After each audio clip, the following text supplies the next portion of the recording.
At his wife's grave, he noticed a woman sobbing by a tiny grave. Something felt eerily wrong. He asked, "Why are you crying?" She looked up, eyes filled with pain. "I lost my baby, the same moment you lost your wife." His heart pounded. This was no coincidence. "Hi, my beautiful family. Welcome back to Mr. Peter Stories. Before we begin, let's take a moment to pray together. Dear Lord, bless my beautiful family watching this right now. Let their hearts be filled with love, their souls with peace, and their homes with joy. Lift their burdens, answer their silent prayers, and remind them they are never alone. Strengthen them in their struggles, surprise them with unexpected blessings, and let every tear of pain be replaced with tears of joy. May they always walk in the light of love, faith, and endless possibilities. Amen. My beautiful family, let's stand together and make a promise. We will rise again. This channel is our home, our family, and our voice. Our next goal is 20,000 subscribers, and we are just 3,000 away with 10 days left in March. I believe in you, in us, in the power of this beautiful family. Promise me, you will like this video, subscribe, and share this channel with at least 3 friends. Together, we will achieve this and beyond. This story will be read by James Peter, but the next one will be done by me. Now, my beautiful family, let's make our presence known. Comment below.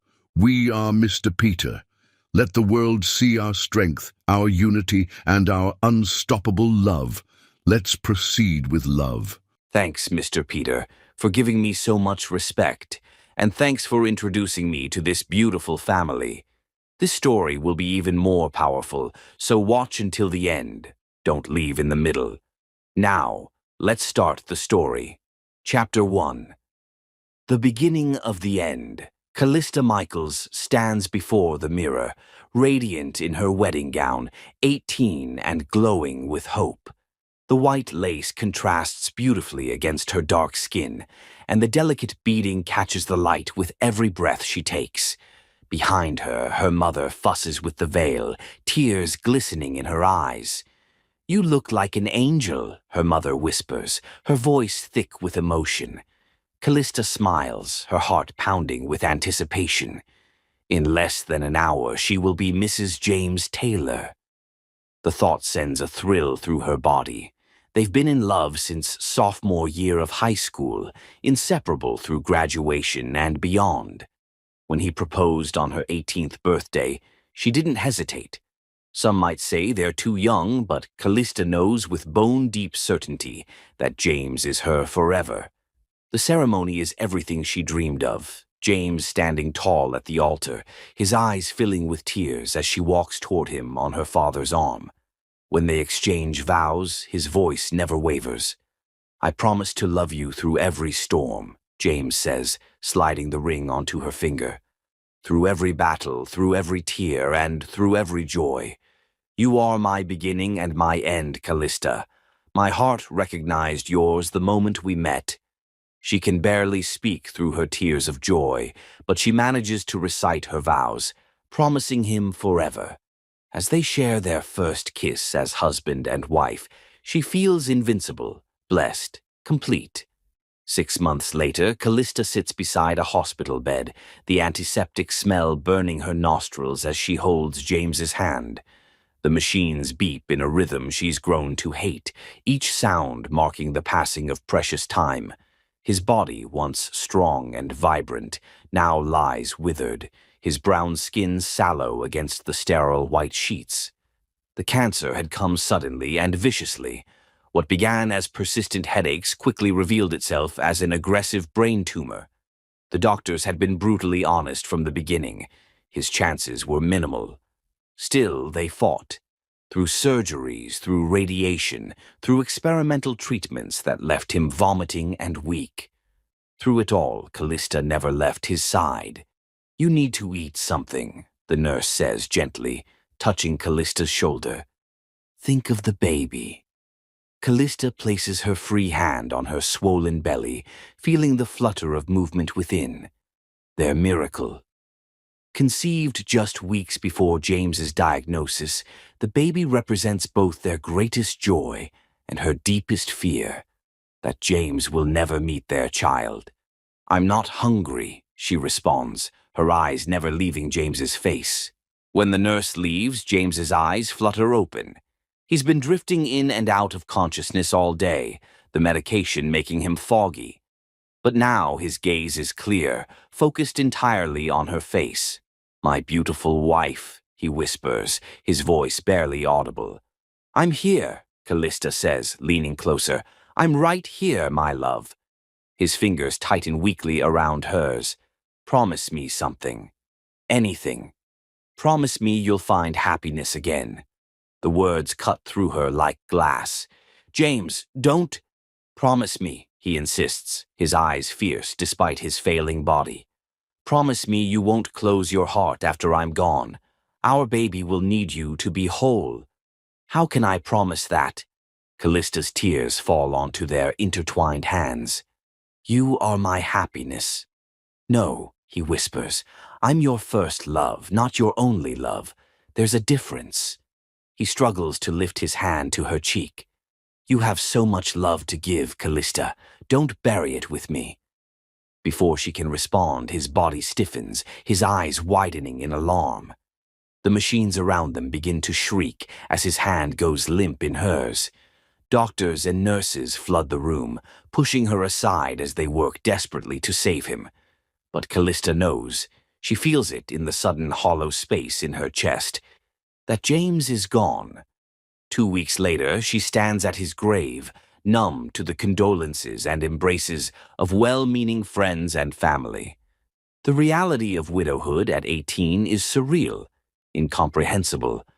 Her hand rests protectively over her belly, over the life that is all she has left of James. "We'll be okay," she whispers to her unborn child as the last of the mourners depart. "We have to be." But fate isn't finished with her yet. 4 months later, Callista lies in a hospital bed, the world around her a haze of pain and desperate voices. Something is wrong. The baby is in distress. She feels herself drifting, floating above the chaos as doctors rush around her. Blood pressure dropping. "We need to perform an emergency C-section. Stay with us, Callista." She tries to focus, tries to fight through the fog, thinking only of her baby. James's baby. She needs to stay conscious, needs to be strong for their child.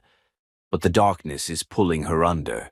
When she wakes hours later, the emptiness in her womb is matched by the emptiness in her heart. The doctor's face tells her everything before he even speaks. "I'm so sorry, Mrs. Taylor. We did everything we could to save your son." The words don't make sense at first.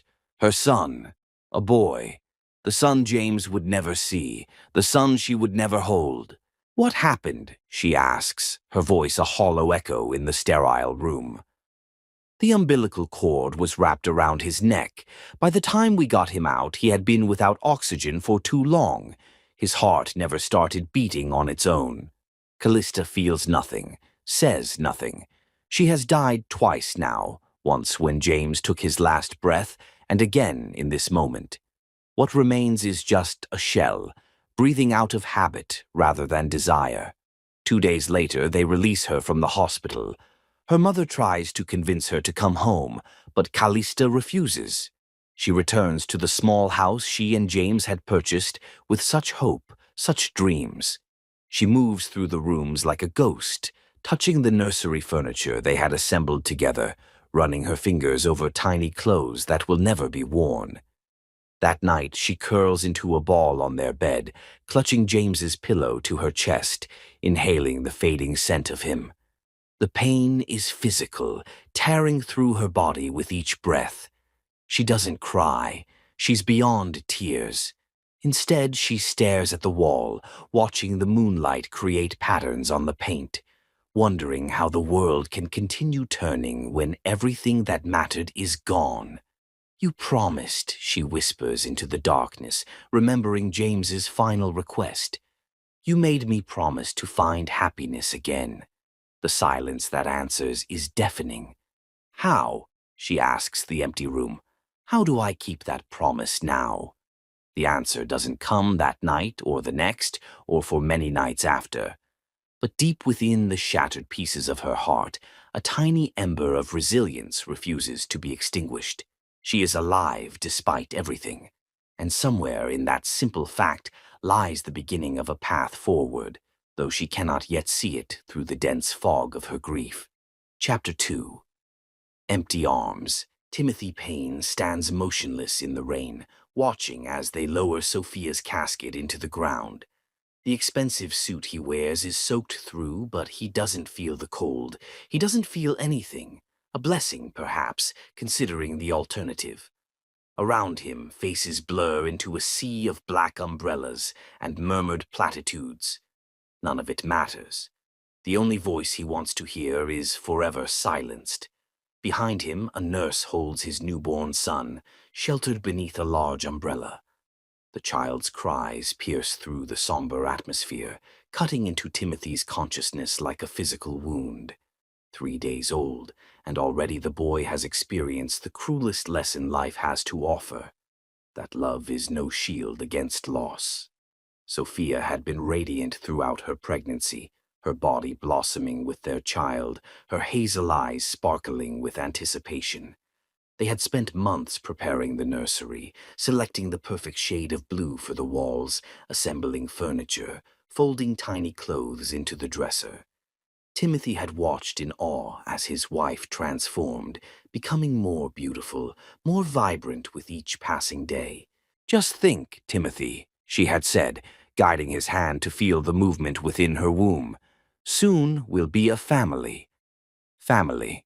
The word echoes hollowly in his mind now as rain drips from his hair into his eyes, mingling with the tears he refuses to shed in public. His family, the one they had dreamed of, planned for, created together, lasted less than 3 hours. Sophia had hemorrhaged. One moment she was holding their son, tears of joy streaming down her face. The next she was pale, her lips forming words that made no sound, her hand slipping from his grasp. The doctors had worked frantically, but the blood loss was too severe, too rapid.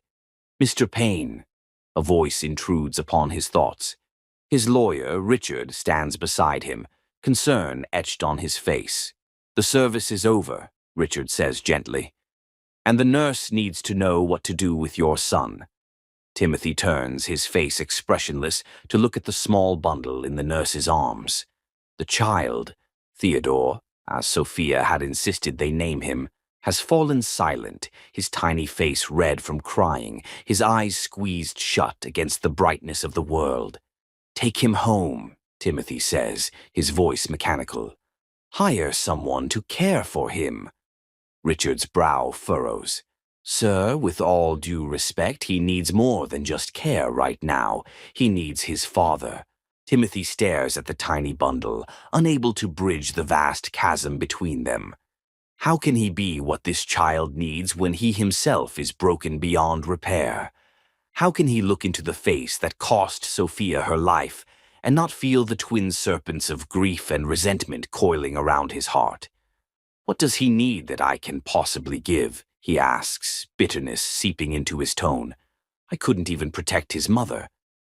Richard opens his mouth to respond, but Timothy has already turned away, moving back toward Sophia's gravesite. The rain falls harder now, drumming against the canvas of umbrellas, washing away the fresh-turned earth at his feet. He stands there long after the last mourner has departed, long after propriety would dictate he leave. Only when the cemetery workers begin to approach, their faces sympathetic but impatient, does he finally turn away. As he walks through the winding paths toward the exit, something catches his eye, a splash of vivid red against the monochrome landscape. A young woman kneels before a small headstone, her shoulders shaking with silent sobs. Beside her is a fresh mound of earth, so small it could only be for a child. There's something about her grief, so raw and mirroring his own, that pulls him across the wet grass toward her. Thunder rumbles in the distance as he approaches, hesitant and unsure why he's drawn to this stranger. She doesn't notice him at first, lost in her sorrow. Her dark hair hangs in wet tendrils around her face, her clothes soaked through from the rain she seems oblivious to. "Why are you crying?" The words leave his mouth before he can consider their absurdity. Of course she's crying. She's in a cemetery, kneeling before a grave. She looks up, startled by his voice. Her face, streaked with tears and rain, is beautiful in its devastation. For a moment they simply stare at each other, two ships wrecked on the same treacherous shore. "I buried my husband 6 months ago," she says finally, her voice hoarse from crying. "Today, I buried my son." Her gaze drops to the tiny grave. He never even took a breath. Timothy feels something crack in the ice encasing his heart. He gestures vaguely toward where Sophia's funeral has concluded. "My wife died giving birth to our son 3 days ago." For a long moment they are silent, two strangers united by losses too profound for words. The rain continues to fall, but neither moves to seek shelter. The silence is broken by the distant wailing of a baby. His son, he realizes. The nurse must be taking Theodore to the car. "He won't stop crying," Timothy says, his composure finally breaking. "He cries for his mother, for her milk, and I can't. I don't know what to do." The admission costs him, each word scraping his throat raw. The young woman looks at him, really looks at him, her eyes clearing slightly as she focuses on something beyond her own pain. "Take me to him," she says, rising to her feet with a grace that belies her grief. "What?" Timothy is caught off guard by her response. "Your son," she says simply. "Take me to him." Without waiting for his answer, she begins walking toward the sound of the crying baby. Timothy follows, bewildered by this unexpected turn of events. They reach the black town car where the nurse stands beside the open door, bouncing Theodore gently, her face strained with concern. The woman approaches without hesitation, holding out her arms. "May I?" The nurse looks to Timothy, who gives a slight nod, too exhausted to question this strange encounter. The moment she cradles Theodore against her chest, the baby's cries begin to soften. She murmurs to him, gentle words Timothy can't quite catch, and within seconds Theodore is quiet, his tiny fingers curling around one of hers. "He knows," the nurse whispers, awe in her voice. "Babies always know a mother's heart." Timothy watches, transfixed, as this woman, this stranger who shares his grief, soothes his son in a way no one else has been able to. In this moment, amidst the rain and sorrow, a sliver of light breaks through the darkness that has enveloped him since Sophia's death. "My son needs his mother's milk," he says, the words coming slowly, deliberately. Could you possibly?" He falters, unsure how to phrase such a request to a woman he's just met. She looks up at him, understanding dawning in her eyes. "You want me to nurse him?" Timothy nods, embarrassed but desperate. "I'll pay you whatever you want. I just can't bear to see him cry like this." Her eyes flash with a sudden anger, catching him off guard. "I will do it, but not for money," she says fiercely. "No child should suffer like this, not when I can help." The vehemence in her voice shakes him, reminding him that this woman has her own grief, her own story. He's proposed a transaction when what she's offering is something far more sacred. "I'm sorry," he says softly. "I didn't mean to offend you." Her expression softens slightly. "You didn't know." She looks down at Theodore, who has fallen asleep against her chest. "What's his name?" "Theodore," Timothy replies. "Theodore James Payne." "Hello, Theodore," she whispers to the sleeping infant. "I'm Callista." As they stand there in the rain, this unlikely trio bound by loss and need, Timothy feels something shift within him. Not healing, not yet, but perhaps the very beginning of a path toward it. Without fully understanding why, he knows that meeting this woman has irrevocably altered his course. "My car is waiting," he says, gesturing toward the sleek black vehicle. Would you come back to my house, just until he's fed and settled?" Callista hesitates, looking back toward the graves they've both left behind. Then she nods, decision made. "Yes," she says simply. "I'll come." As Timothy helps her into the car, still holding Theodore, he catches a glimpse of their reflection in the window. A man, a woman, a baby, the appearance of a family where none exists. The image is both painful and strangely comforting, a ghost of what might have been and perhaps a whisper of what could still be. Chapter 3. Two Broken Hearts. The Payne Mansion looms before them, a grand Victorian structure set against the darkening sky. Rain continues to fall as the car pulls through the ornate iron gates and up the long driveway. Callista gazes out the window, Theodore still sleeping peacefully in her arms. The scale of Timothy's wealth is immediately apparent. Manicured gardens, a fountain centerpiece, architectural details that speak of old money and privilege. "It's beautiful," she murmurs, though beautiful feels inadequate. The house is imposing, almost intimidating in its grandeur. Timothy glances at her, his expression inscrutable. It's just a house? But they both know it's more than that. It's a monument to the life he built with his wife, the family they planned to raise here, the dreams now shattered by her absence. The car stops at the front entrance, where a butler waits beneath a large umbrella. He opens the door without a word, sheltering them as they exit the vehicle.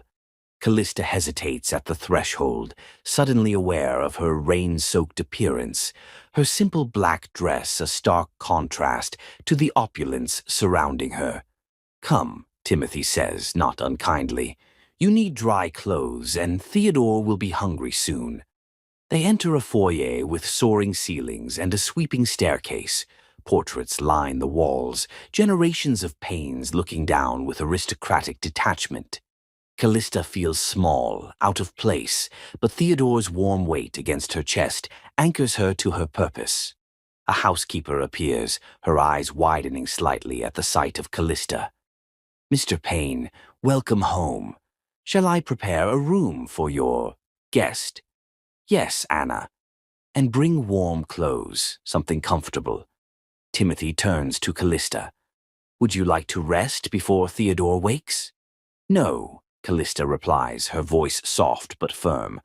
"I'd prefer to stay with him. He'll be hungry soon." Timothy nods, directing her toward a sitting room off the main hall. The space is less formal than the entryway, with plush sofas and a crackling fire that chases away the damp chill. Callista settles into an armchair, adjusting Theodore against her shoulder.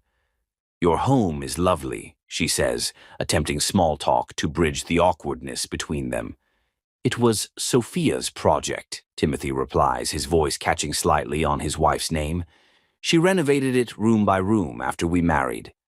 "She had excellent taste." "Yes." The single word contains volumes of grief.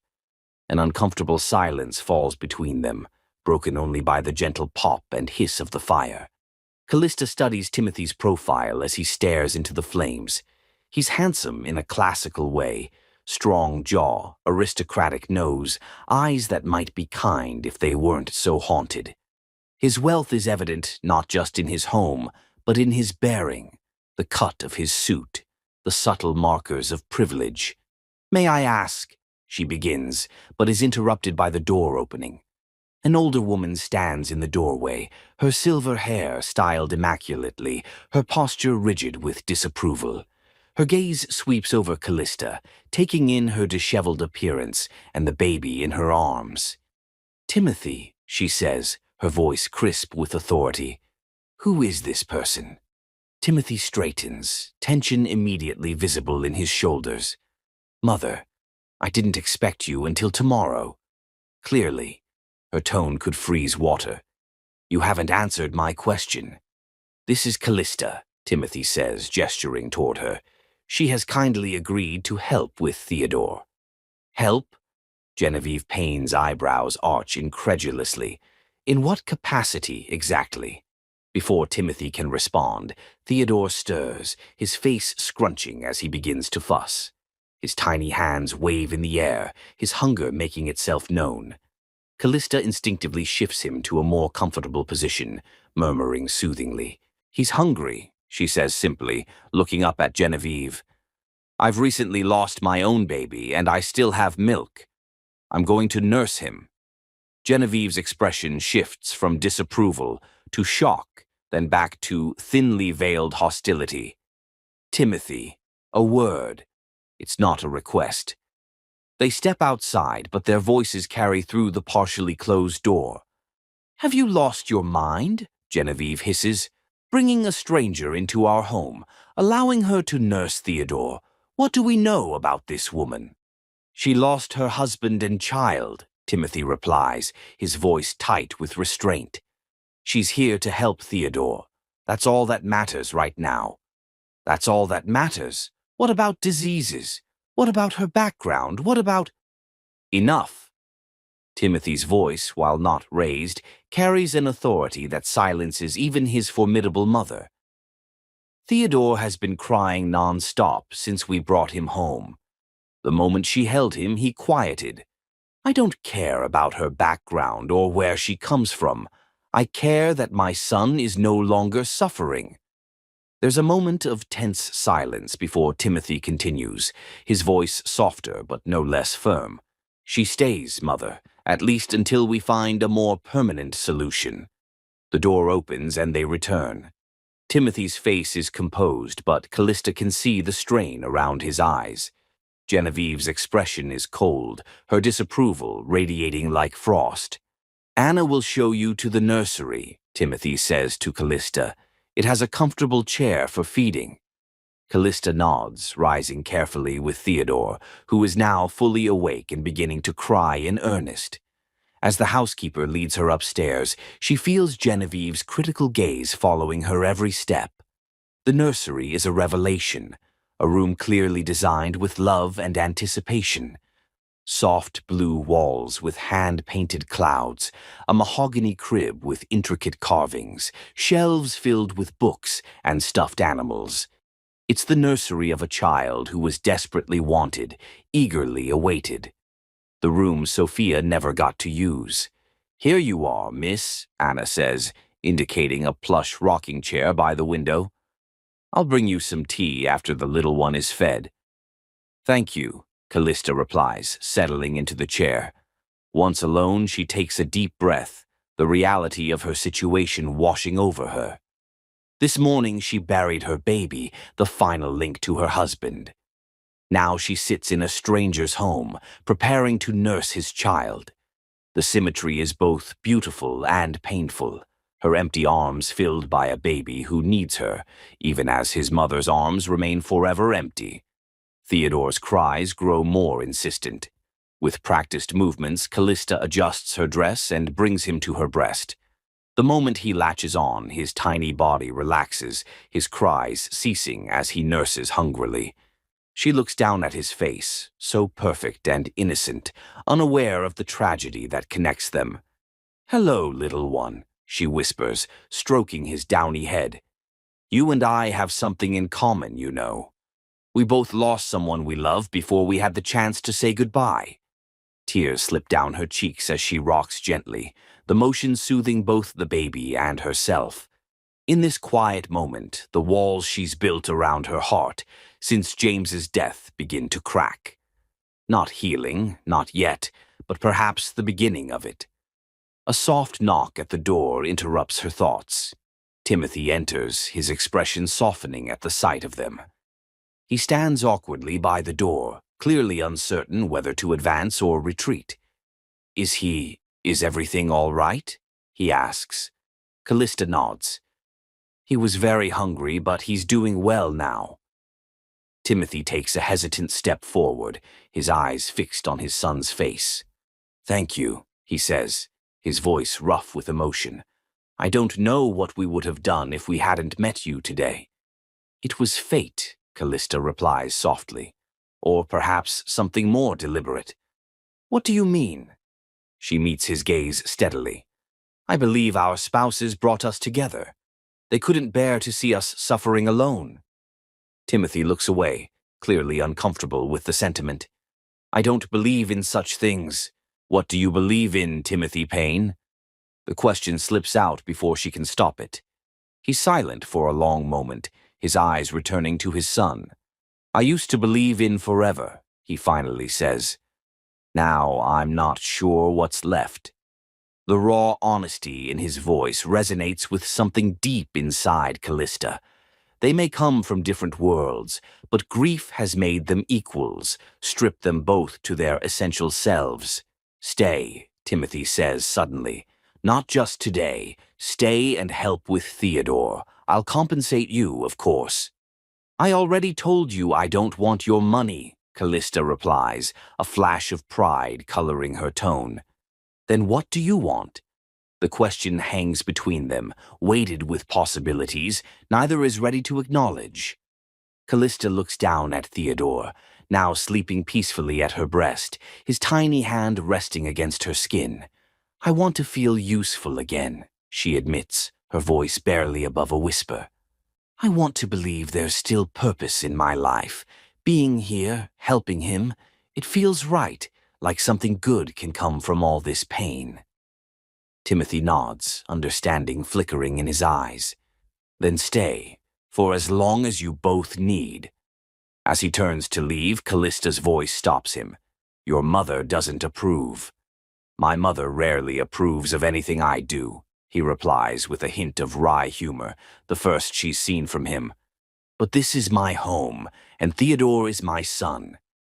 The decision is mine. After he's gone, Callista continues rocking, watching the rain trail down the nursery windows. Beyond the grounds of the Payne estate, the cemetery where her husband and son rest becomes invisible in the gathering dusk. Yet somehow she feels closer to them here in this room, with this child in her arms, than she has since they left her.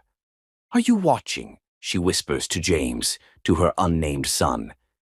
Is this what you wanted for me? Theodore stirs in his sleep, making small, contented sounds against her chest. For the first time in months, the crushing weight of grief shifts slightly, allowing her to draw full breath. It's not happiness. That seems an impossible destination from where she stands. But perhaps it's the first step on a long journey back towards something resembling life. Chapter 4. The Cold Mansion. Morning light filters through the heavy brocade curtains of the guest room where Callista has spent the night. She awakens slowly, momentarily disoriented by the unfamiliar surroundings, the hand-painted ceiling, the antique furnishings, the silken sheets beneath her. For one blessed moment, her mind is empty of grief, free of the crushing weight of memory. Then reality crashes back, and she remembers the cemetery, the rain, Timothy Payne, and his motherless son. The clothes she'd been wearing yesterday have been laundered and pressed, laid out with careful precision on a nearby chair. Beside them rests a selection of new garments, still bearing price tags, designer labels, expensive. A note in elegant handwriting reads, "Should you require alternatives, TP." Callista runs her fingers over the fine fabrics, touched by the gesture but uncomfortable with its implications. She doesn't want to be indebted to Timothy Payne, doesn't want to be another employee in his grand house. What she's offering, her milk, her comfort, her understanding, feels too intimate, too sacred for such a transactional relationship. A soft knock interrupts her thoughts. "Come in," she calls, quickly pulling on her robe. Anna, the housekeeper, enters with Theodore in her arms. The baby is fussing, his tiny face red with displeasure. "I'm sorry to disturb you, miss," Anna says, bouncing Theodore gently. "But the little master has been crying for an hour now. We've tried the formula, but he won't take it." Callista holds out her arms instinctively. "Give him to me." The moment Theodore is in her embrace, his cries begin to soften. His small hands grasp at her robe, his hunger evident in the frantic movement. Callista settles into a nearby chair, adjusting her clothing to nurse him. "Thank you, miss," Anna says, relief evident in her voice. "None of us could calm him. It's like he knows—" "Knows what?" Anna hesitates. "That his mother is gone, that he's alone." "He's not alone," Callista says firmly, watching as Theodore nurses contentedly. "He has his father." A shadow crosses Anna's face. "Mr. Payne is struggling. He hasn't held the baby since they came home from the hospital." The revelation doesn't surprise Callista, yet it pierces her heart. She remembers Timothy's words at the cemetery. "What does he need that I can possibly give?" A man drowning in his own grief, unable to reach out to the child who needs him most. "Where is Mr. Payne now?" she asks. "In his study. He's been there since dawn." Anna moves efficiently around the room, opening curtains, straightening items. "Breakfast will be served in the main dining room at 9, should you wish to join the family." The word family hangs awkwardly between them. What family?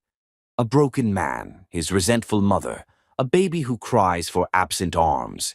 This is not a family, but the wreckage of one. "I'll be down shortly," Callista replies. "Thank you, Anna." Once alone with Theodore, Callista allows herself to study his features more carefully. He has Sophia's delicate nose, Timothy's strong jawline already hinted at in his tiny face. A perfect blend of his parents, living proof of their love. How can Timothy not see the miracle in that? How can he look at this child and see only loss? After Theodore is fed and sleeping peacefully in her arms, Callista dresses in her own clothes, ignoring the expensive alternatives. She makes her way downstairs, following the sound of voices to the dining room. The space is formal and imposing, a massive mahogany table set for 3, crystal glasses catching the morning light, fresh flowers arranged with artistic precision. Timothy sits at one end, newspaper open before him, coffee untouched. Genevieve occupies the other end, her posture regal, her silver hair styled perfectly despite the early hour. Their conversation halts abruptly as Callista enters, Theodore still cradled against her chest. "Good morning," she says, hesitating at the threshold. Timothy rises immediately, manners overriding his discomfort. "Callista, please join us." He gestures to the chair at his right. "I thought the baby would be with his nurse," Genevieve remarks, her tone making it clear she disapproves of his presence at the breakfast table. "Theodore is comfortable with me," Callista replies evenly, "and I prefer to keep him close." A servant appears at her elbow, pulling out her chair, another offering coffee. The formality feels strange after months of eating standing over the kitchen sink, if she remembered to eat at all. "Did you sleep well?" Timothy asks, folding his newspaper. "Yes, thank you." A lie, but a polite one. Sleep has been elusive since James died, more so since losing their baby. "We need to discuss arrangements," Genevieve interjects, cutting directly to business. "How long do you anticipate this arrangement will continue?" Callista meets the older woman's gaze steadily. "Until Theodore no longer needs me."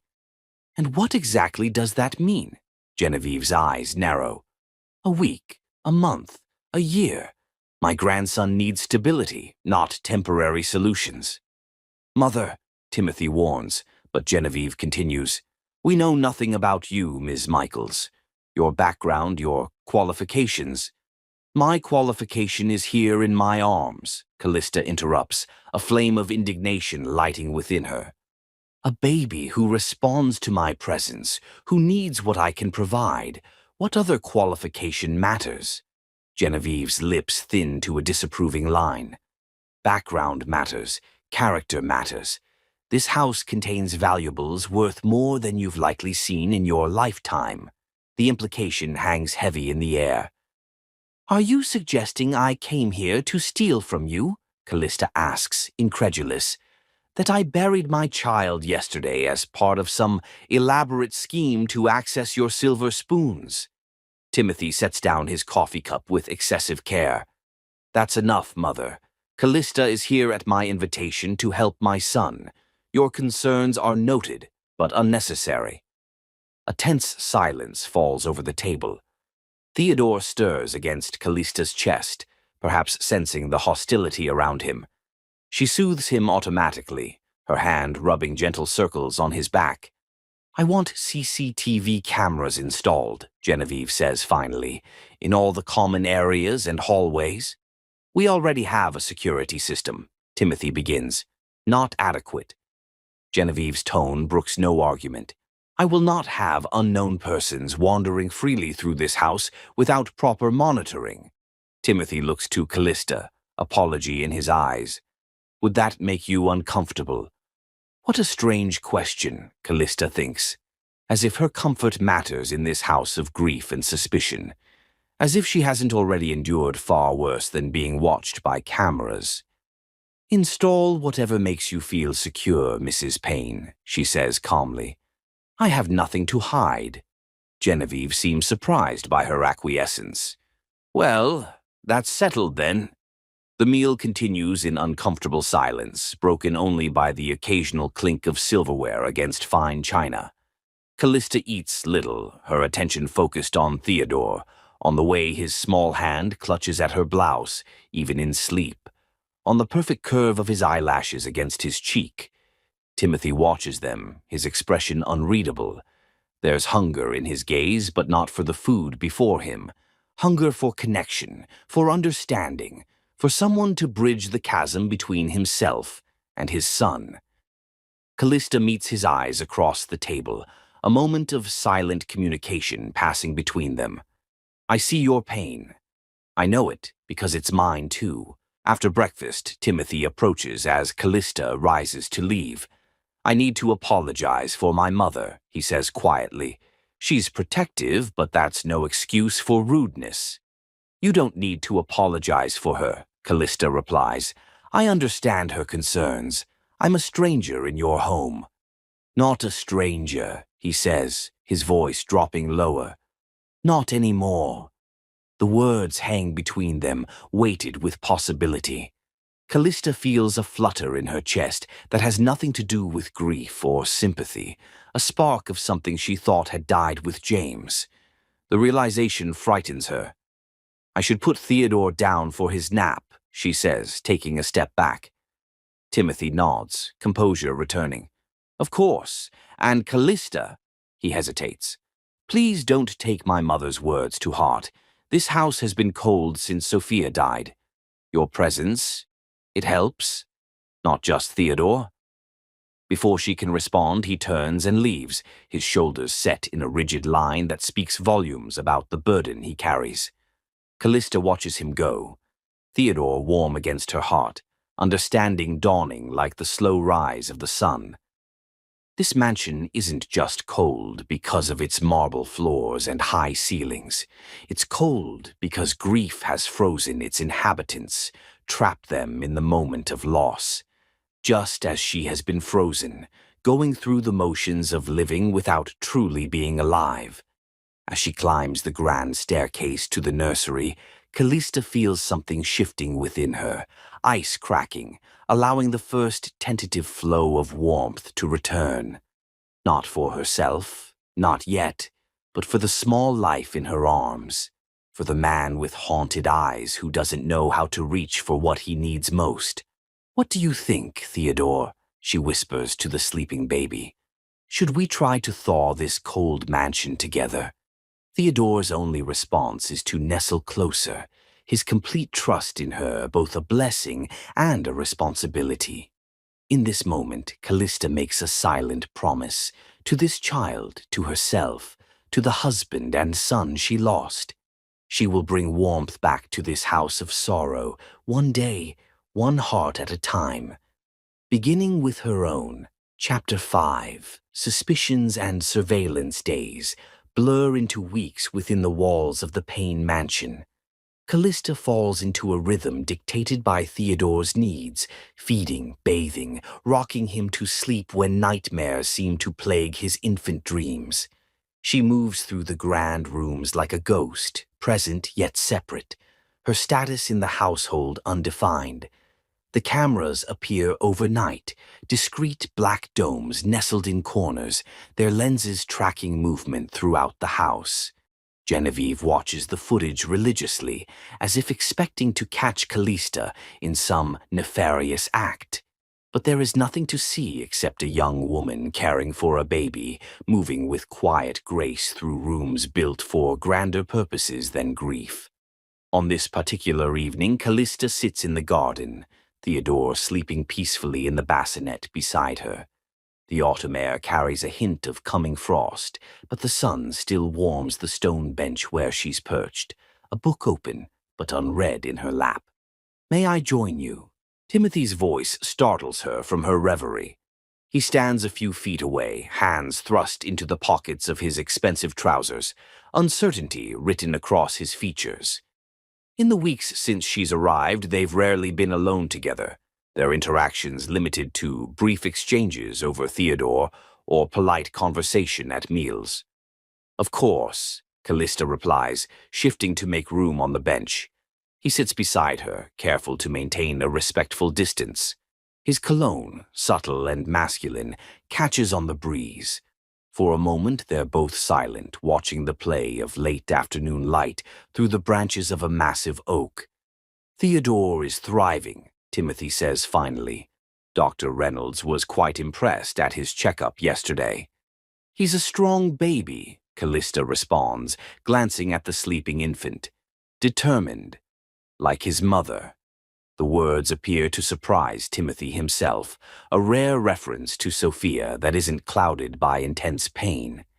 "Tell me about her," Callista says gently. "About Sophia." Timothy stares straight ahead, his profile etched against the golden light.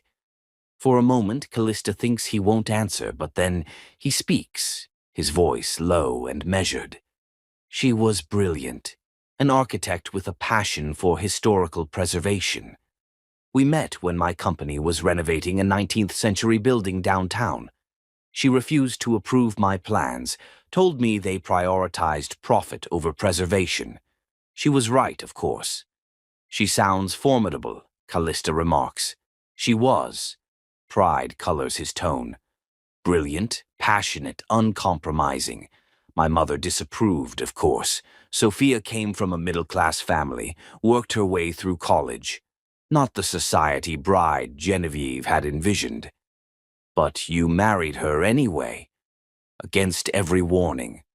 I would have given up everything for her." The smile fades. "In the end, I lost her instead." The raw honesty in his voice creates a crack in the careful distance Callista has maintained. Before she can respond, footsteps on the garden path announce Genevieve's approach. "There you are, Timothy," she says, her gaze sliding dismissively over Callista. "The investors from Singapore are on the line." After he leaves, Genevieve remains, her critical eyes now focused entirely on Callista. "My son is vulnerable," she says without preamble. "Grief has clouded his judgment." Callista meets her gaze steadily. "I'm not taking advantage of his grief, Mrs. Payne." "Aren't you?" Genevieve gestures toward the mansion. "Living in luxury, all expenses paid, no responsibilities beyond feeding a baby. Many would consider that advantageous." "I lost my husband and my baby," Callista says quietly. "I'm not looking for advantages. I'm just trying to survive each day." "A convenient story." "Do you think I'm lying?" Anger flares, hot and unexpected. "Do you think I invented my grief to infiltrate your home?" "My son is worth billions," Genevieve states coldly. "He's vulnerable, isolated in his grief, and you, a beautiful young widow with a tragic story, appear at precisely the right moment. The timing is convenient." The accusation is so outrageous that Callista can only stare in disbelief. "You think I'm trying to seduce your son?" "For his money?" It wouldn't be the first time a woman has tried. Genevieve's eyes narrow. But I'm watching you, Ms. Michaels, every moment, every interaction. And at the first sign that you're taking advantage of my son's vulnerability, you'll find yourself back in whatever modest circumstances you came from. That evening, Callista sits in the nursery rocking chair, Theodore asleep against her chest. The house is quiet, the only sound the gentle creak of the chair against the hardwood floor. Her thoughts circle back to Genevieve's accusations, to the realization that her presence here is viewed not as a blessing but as a threat. A soft knock at the door interrupts her thoughts. Timothy enters, his tie loosened, fatigue evident in the shadows beneath his eyes. "Is he asleep?" he asks, his voice hushed. Callista nods. "Just drifted off." "He was fussy tonight." Timothy approaches, looking down at his son with a complicated mixture of love and hesitation. He has yet to hold Theodore for more than a few moments, as if afraid the contact might shatter something fragile within himself. "I wanted to apologize," he says, still looking at Theodore rather than Callista. "For my mother. Anna told me she confronted you in the garden." "You don't need to apologize for her." "I do." He finally meets her gaze. "She's afraid." "Of me?" The idea would be laughable if it weren't so hurtful. Of change, of losing control, of seeing me move forward when she hasn't yet accepted Sophia's death. He runs a hand through his hair, a rare gesture of discomposure. "She loved Sophia, eventually after years of resistance. Accepting you into our household feels to her like a betrayal." "I'm not trying to replace anyone," Callista says softly. "I'm just trying to help." "I know that." His voice drops lower. "But my mother sees how Theodore responds to you, how you've brought life back into rooms that felt like mausoleums. She sees what I see, that you're healing something broken in this house." "I'm sorry about my mother's cameras," Timothy continues, "her suspicions. You deserve better after all you've done for us." "It's all right," Callista replies, though they both know it isn't. "She's protecting her family." Timothy takes a step closer, close enough that Callista can see the flecks of amber in his hazel eyes. "I got you something," he says, producing a small box from his pocket. "It's not payment. I know how you feel about that. Just a thank you." Inside rests a delicate silver bracelet with a small heart charm. Simple, elegant, nothing ostentatious that might suggest inappropriate intentions. "It's beautiful," she whispers, genuinely touched by the gesture. "May I?" Timothy takes the bracelet, his fingers brushing against her wrist as he fastens it. The touch, brief and innocent, sends an unexpected current through her, a reminder that beneath her grief, she is still alive, still capable of feeling. Timothy steps back, as if also realizing the boundary being approached. "I should let you put him down," he says, gesturing toward the crib. Callista nods, rising carefully with Theodore. As she lays him in his crib, she feels Timothy watching them, his gaze a tangible weight.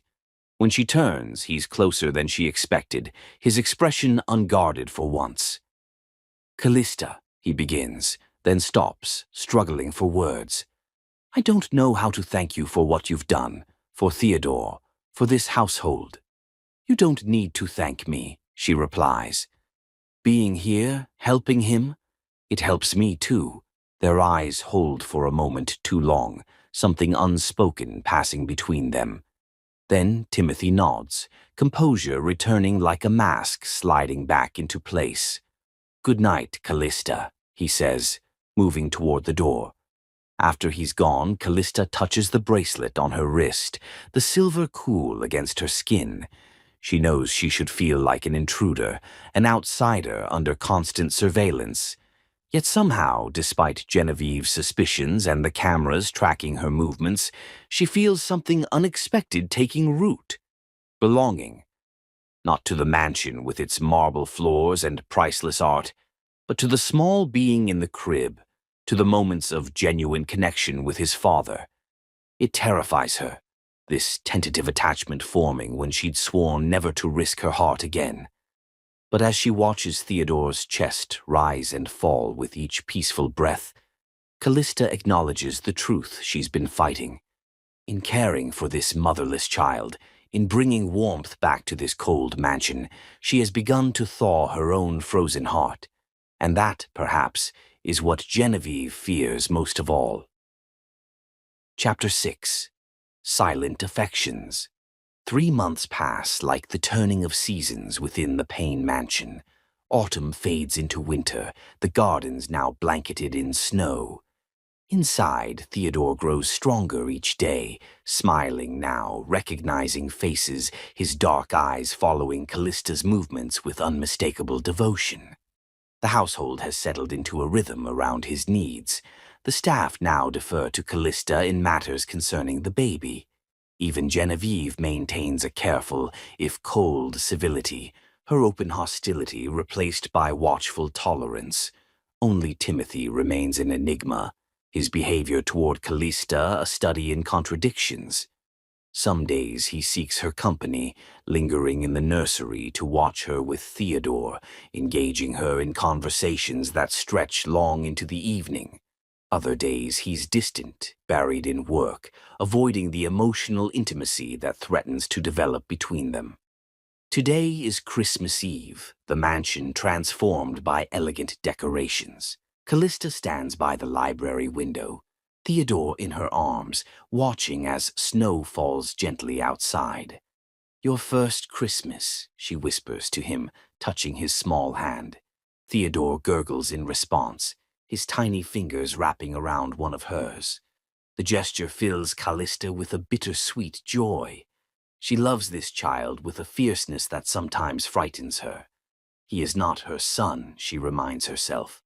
One day her role in his life will end. "There you are," Timothy's voice comes from the doorway. He enters, snowflakes still melting on the shoulders of his cashmere coat. "Anna said you might be in here." "We were admiring the snow," Callista replies, turning so Theodore can see his father.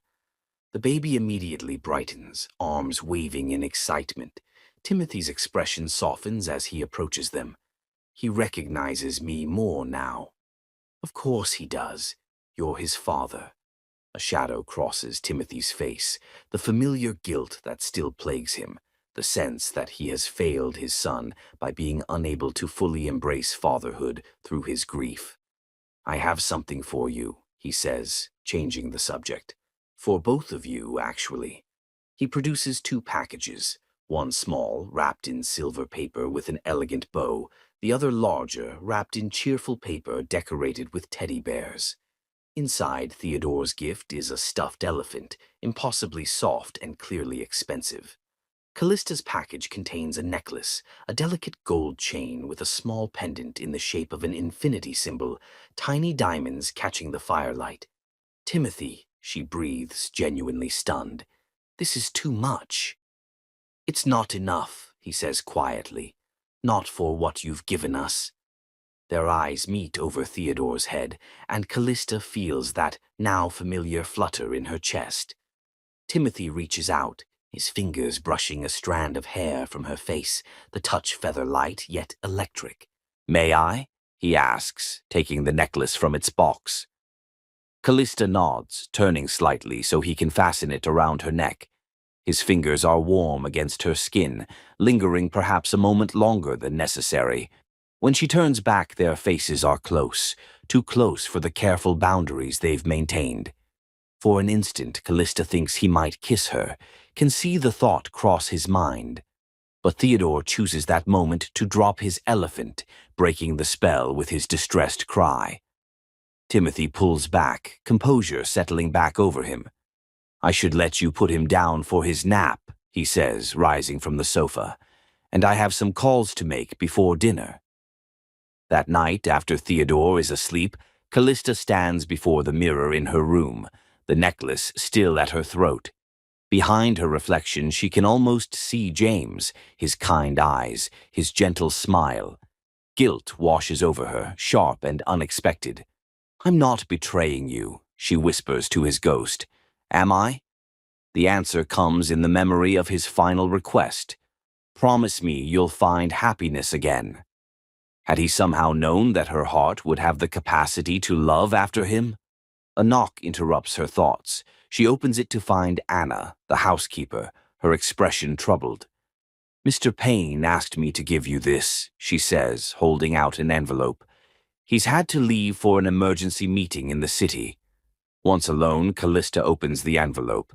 Inside is a card, Timothy's strong handwriting flowing across the heavy paper. "Callista, I'm sorry to leave so abruptly. Business that couldn't wait, though tonight of all nights, I wish it could have. I find myself thinking of you even when work demands my attention. Your grace with Theodore, your strength in the face of loss, the way you've brought warmth back into rooms that felt empty after Sophia died. The necklace is not a payment or obligation. It's a symbol of something infinite. My gratitude, yes, but also something more that I'm not yet brave enough to name, something I never expected to feel again. We'll talk when I return. There's much I want to say to you, if you're willing to listen. Until then. Timothy. Callista reads the note twice, her fingers tracing the words. The carefully constructed walls around her heart tremble with each line, each implied confession. She moves to the window, looking out at the snow-covered grounds of the estate. Somewhere in the city, Timothy is thinking of her, carrying feelings he's not yet ready to voice. And here she stands, his son sleeping peacefully down the hall, wearing a necklace that symbolizes something infinite between them. How did this happen? How did she move from the depths of grief to this precipice of new beginning? The journey seems both impossibly fast and achingly slow, every day since James died leading her here to this moment of choice. Because it is a choice, she realizes, to open herself to the possibility of loving again, to allow herself to build something new from the ashes of what was lost. Timothy is offering her a future she never imagined, not a replacement for what she lost, but a different path, equally valid, equally precious. Fear and hope war within her, each powerful in its own right. Fear of loving and losing again, of the pain that inevitably follows when happiness is snatched away. Hope that perhaps, within the walls of this once cold mansion, she has found not just purpose, but the chance to fulfill James's final wish for her. Down the hall, Theodore stirs in his sleep. Without thinking, she moves toward the nursery, drawn by instinct and affection. She finds him awake but quiet, dark eyes blinking up at the mobile above his crib. "Hello, little one," she murmurs, lifting him gently. "Can't sleep?" In this quiet moment, the truth she's been avoiding becomes impossible to deny. She loves this child as if he were her own. And his father. Her feelings for Timothy have grown beyond gratitude or friendship into something deeper, something with roots that reach toward a future she had stopped believing in. "Your mother would want you to be loved," she whispers to Theodore. "And your father deserves to be happy again. Perhaps we all do." As snow continues to fall outside, Callista makes a decision. When Timothy returns, she will listen to what he has to say. She will open herself to the possibility that life can bloom again after devastating loss, that joy can return even to hearts as broken as hers. "I think I'm ready," she whispers, more to herself than to the sleeping baby. "I think this is what healing feels like." Chapter 7. The Ultimatum. Spring arrives at the Payne estate with an explosion of color, cherry blossoms painting the air pink, daffodils dotting the lawns with gold, new leaves unfurling on ancient oaks. The grounds transform from their winter slumber into vibrant life, mirroring the subtle change within the mansion's walls. Theodore approaches his first birthday with each passing day. Timothy has organized a small gathering to celebrate the milestone, just family and a few close friends. Callista watches from across the sunlit conservatory as Timothy holds his son, their matching smiles creating an ache of tenderness in her chest. The past few months have seen Timothy grow increasingly comfortable in his role as father, his initial hesitation replaced by genuine joy in Theodore's company. Their relationship, too, has evolved into something neither of them has dared to name. Dinners shared after Theodore is asleep, hands that find each other in quiet moments, conversations that stretch into the night, a delicate dance of two people healing together, finding unexpected solace in shared understanding. Genevieve observes it all with calculating eyes, her disapproval evident in the tightening of her mouth whenever she witnesses a moment of intimacy between Callista and her son. Today she stands like a sentinel at the edge of the celebration, champagne flute in hand, her elegant appearance belying the storm Callista senses brewing within her. "He's grown so much," Timothy's sister Rebecca remarks, joining Callista by the window. "You've done wonders with him." Callista smiles, watching as Theodore smashes cake between his fingers with gleeful abandon. "He's an easy child to love." "And my brother?" Rebecca asks, her tone deliberately casual. "Is he also easy to love?" Heat rises to Callista's cheeks. "I don't know what you mean." Rebecca's laugh is gentle, without malice. "I think you do. I've known Timothy all his life, and I haven't seen him look at anyone the way he looks at you since Sophia died, maybe not even then." Before Callista can respond, Timothy approaches with Theodore in his arms, the baby's face and outfit smeared with frosting. "I think someone needs a cleanup," he says, smiling at Callista. "He's been asking for you." Theodore reaches for her immediately, confirming Timothy's words. As she takes him, their fingers brush, a touch that lingers despite the public setting. "I'll help you," Timothy offers, his hand settling naturally at the small of her back as they walk toward the nursery. Callista feels Genevieve's gaze following them, sharp as a blade between her shoulder blades. The older woman's patience, she senses, is wearing dangerously thin. Later, after the guests have departed and Theodore is tucked into his crib, surrounded by new toys, Callista wanders to the garden. The spring evening is mild, fragrant with blooming flowers and fresh grass. She sits on her favorite bench, breathing in the peaceful moment, reflecting on the day's celebration. 1 year. 1 full year since she lost her own child, since she met Timothy in the cemetery, since life took an unexpected turn towards something resembling hope. The realization brings both gratitude and a renewed stab of grief for all she's lost. "You've become quite comfortable here."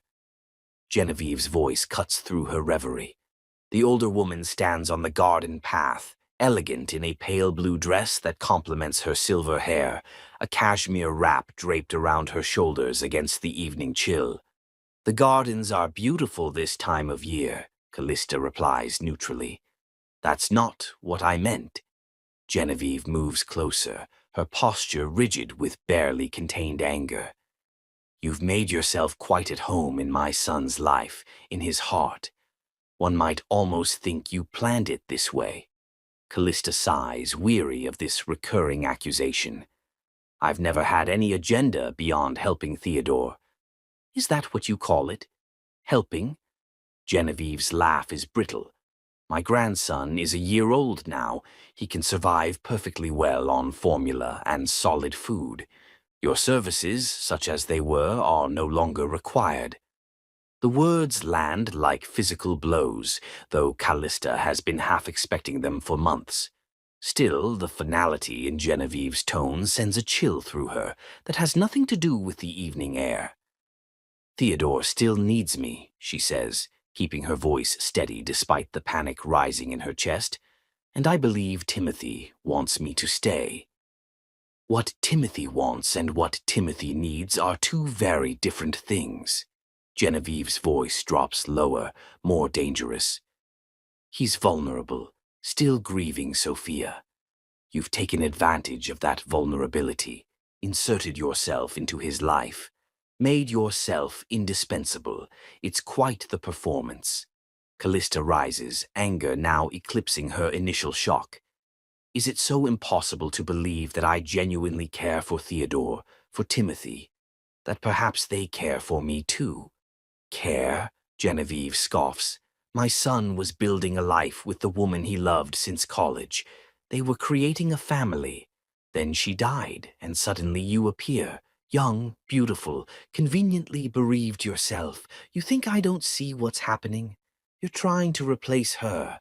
I've never tried to replace anyone, Callista says firmly.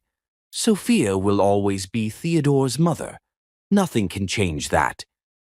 Yet here you are, playing house in the home she created, wrapping my son around your finger, making my grandson dependent on you. Genevieve steps closer, her perfume, expensive and overwhelming, filling the space between them. It ends now. That's not your decision to make, isn't it? A cold smile curves Genevieve's lips. This is my house too. I have more right to be here than you ever will. Callista meets her gaze steadily. I won't leave without telling Timothy. You think he'll choose you over family? Over his mother? Genevieve shakes her head in mock pity. You overestimate your position, my dear. You were convenient, a balm for his immediate grief. But Timothy will move on eventually, to someone appropriate, someone from our world. Is that what this is about? That I'm not from your world? Callista can't keep the bitterness from her voice. That I'm not wealthy enough, connected enough for the Payne dynasty. Partly, Genevieve admits, unapologetic. But mostly it's about protecting my son from making decisions in grief that he'll regret once he's thinking clearly again. Callista's hands tremble with suppressed emotion. I think Timothy is perfectly capable of deciding what he wants. Perhaps, Genevieve's voice hardens, but are you prepared to force that decision? To make him choose between his mother and a woman he's known for less than a year? Between his family legacy and an outsider? The question strikes at Callista's deepest fear, that she's an interloper in this household, that her presence might ultimately cause more harm than good. I care too much about Timothy and Theodore to put them in that position, she says quietly. Then we understand each other. Genevieve's tone suggests victory. You'll leave quietly, without dramatic goodbyes. It's cleaner that way. Callista shakes her head, resolve strengthening. Number, I won't leave without telling Timothy face to face. He deserves that much. Genevieve's expression darkens. Then I'll call security to remove you. How humiliating would that be? Leave with dignity while you still can. The threat hangs in the air between them, as tangible as the fragrance of spring blossoms. Callista weighs her options, the impossible choice before her. Stay and potentially force Timothy to choose between her and his mother, between the new feelings blooming between them and his family obligations. Or leave without explanation, disappearing from Theodore's life as suddenly as she entered it. I'll pack my things, she finally says, her voice barely above a whisper. But I'm leaving him a letter. He deserves to know why I left. Genevieve considers this, then nods once, sharply. Fine, but you'll be gone by morning. As the older woman walks away, satisfaction evident in her straight spine and measured steps, Callista remains in the garden, the beauty around her now a cruel contrast to the devastation within. The thought of leaving Theodore, of never again feeling his small body nestled against hers, never seeing his face light up in recognition, creates a physical pain in her chest. And Timothy, the memory of his note at Christmas, the promise of something infinite between them, now seems like a cruel joke. How can something infinite end so abruptly, so completely? Back in her room, Callista moves mechanically, packing the few belongings she brought with her and the gifts Timothy has given her over the months. Each item carries a memory, the silver bracelet from their early days together, books they discussed over late-night tea, the infinity necklace she hasn't removed since Christmas. She pauses at Theodore's nursery, finding him sleeping peacefully, unaware that his world is about to change once again. Tears stream silently down her face as she leans over his crib, memorizing the perfect curve of his cheek, the way his eyelashes fan against his skin, the smell of baby shampoo and innocence. "I love you," she whispers, pressing the gentlest of kisses to his forehead. "I will always love you, little one." In her letter to Timothy, she writes from her heart, explaining Genevieve's ultimatum, expressing her gratitude for the month she spent in his home, confessing the feelings she's developed for both him and Theodore. She avoids accusations or bitterness, knowing they would only make things more difficult for everyone involved. "I won't be the cause of division between you and your mother," she writes. "Theodore needs stability, needs his family united. Please understand that I'm leaving not because I want to, but because I believe it's best for all of you in the long run." The words feel inadequate, unable to capture the depth of her emotion or the pain of this second devastating loss. But they're all she has to offer. As dawn breaks over the estate, Callista slips out the side entrance, her small suitcase in hand.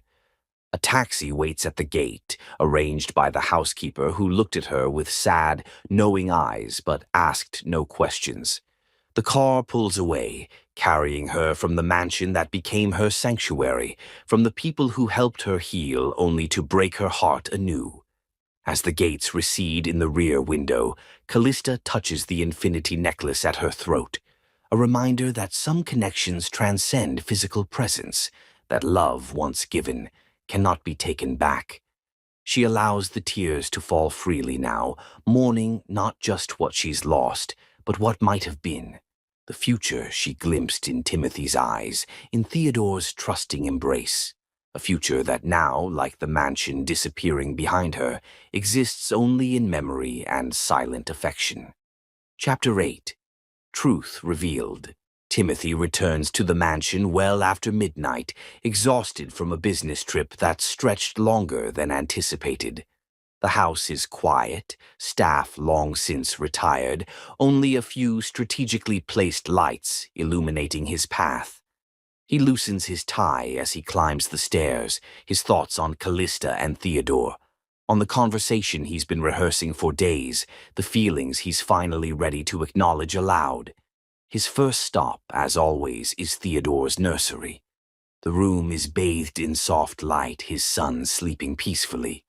Timothy approaches the crib, heart swelling with love and lingering guilt.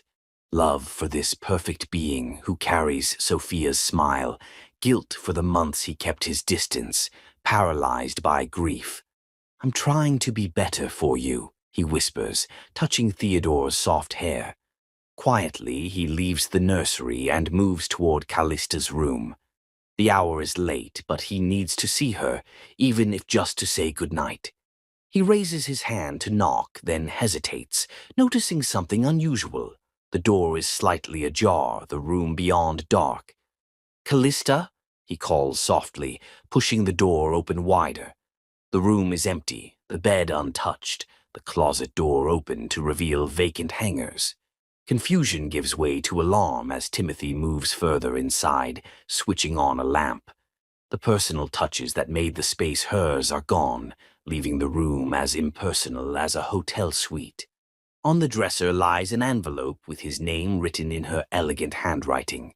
His hands shake slightly as he opens it, a sense of dread building in his chest. As he reads her letter, expressions chase across his face, disbelief, anger, hurt, culminating in a raw anguish that leaves him gripping the edge of the dresser for support. The words blur before his eyes, but their meaning is unmistakable. Callista is gone, driven away by his mother's ultimatum, by fears of coming between him and his family. He checks his phone, finding several missed calls from Callista earlier in the day. She had tried to reach him, to explain in person, but he'd been in meetings, unavailable when she needed him most. Timothy moves through the house with purposeful strides, rage building with each step. He finds his mother in her sitting room, still awake despite the hour, reading glasses perched on her nose as she reviews some document. What did you do? His voice is dangerously quiet. Genevieve looks up, unsurprised by his sudden appearance or his evident anger.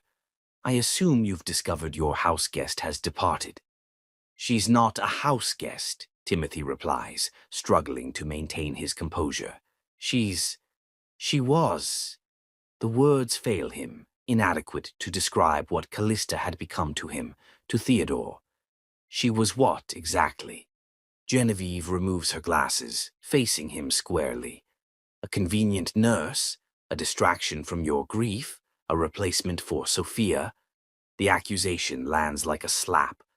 How dare you reduce what she means to us to something so trivial? She saved Theodore when I couldn't, when I was too lost in my own pain to be the father he needed. And I'm grateful for that service, Genevieve says, her tone suggesting anything but gratitude. But Theodore is a year old now. He's thriving, eating solid foods. Her purpose here was fulfilled. Her purpose? Timothy's laugh is harsh, unfamiliar. You speak as if she were an employee hired for a specific task. She's a human being, Mother. One who has endured unimaginable loss and still found the capacity to love my son as if he were her own. That's precisely the problem, Genevieve snaps, her composure finally cracking. She's not his mother. Sophia is his mother. Sophia is dead. The words hang in the air, brutal in their finality. And while I will make sure Theodore knows her, honors her memory, the fact remains. He needs a mother's love in the present, not just in remembrance. You think I don't understand loss?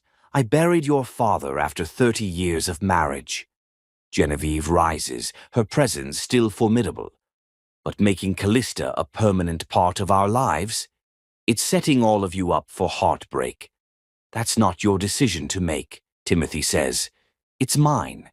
As Theodore's father, as the man who... He stops, the truth he's been dancing around for months, suddenly crystal clear. As the man who loves her. The admission hangs between them, changing everything. You barely know her, Timothy. I know enough. He runs a hand through his hair, frustration mounting. I know she's kind and strong and resilient. I know she loves my son without reservation. I know that when I'm with her, the world makes sense again. And what about her past? Her expectations? Have you considered the practical implications? You mean someone without wealth or social status? Timothy's voice drops to a dangerous quiet. Someone who doesn't meet your arbitrary standards for who's worthy of being a pain. I'm trying to protect you, to protect Theodore. From what? From happiness? From healing? Timothy shakes his head in disbelief. You've been watching Callista for months, Mother. What terrible thing did you discover?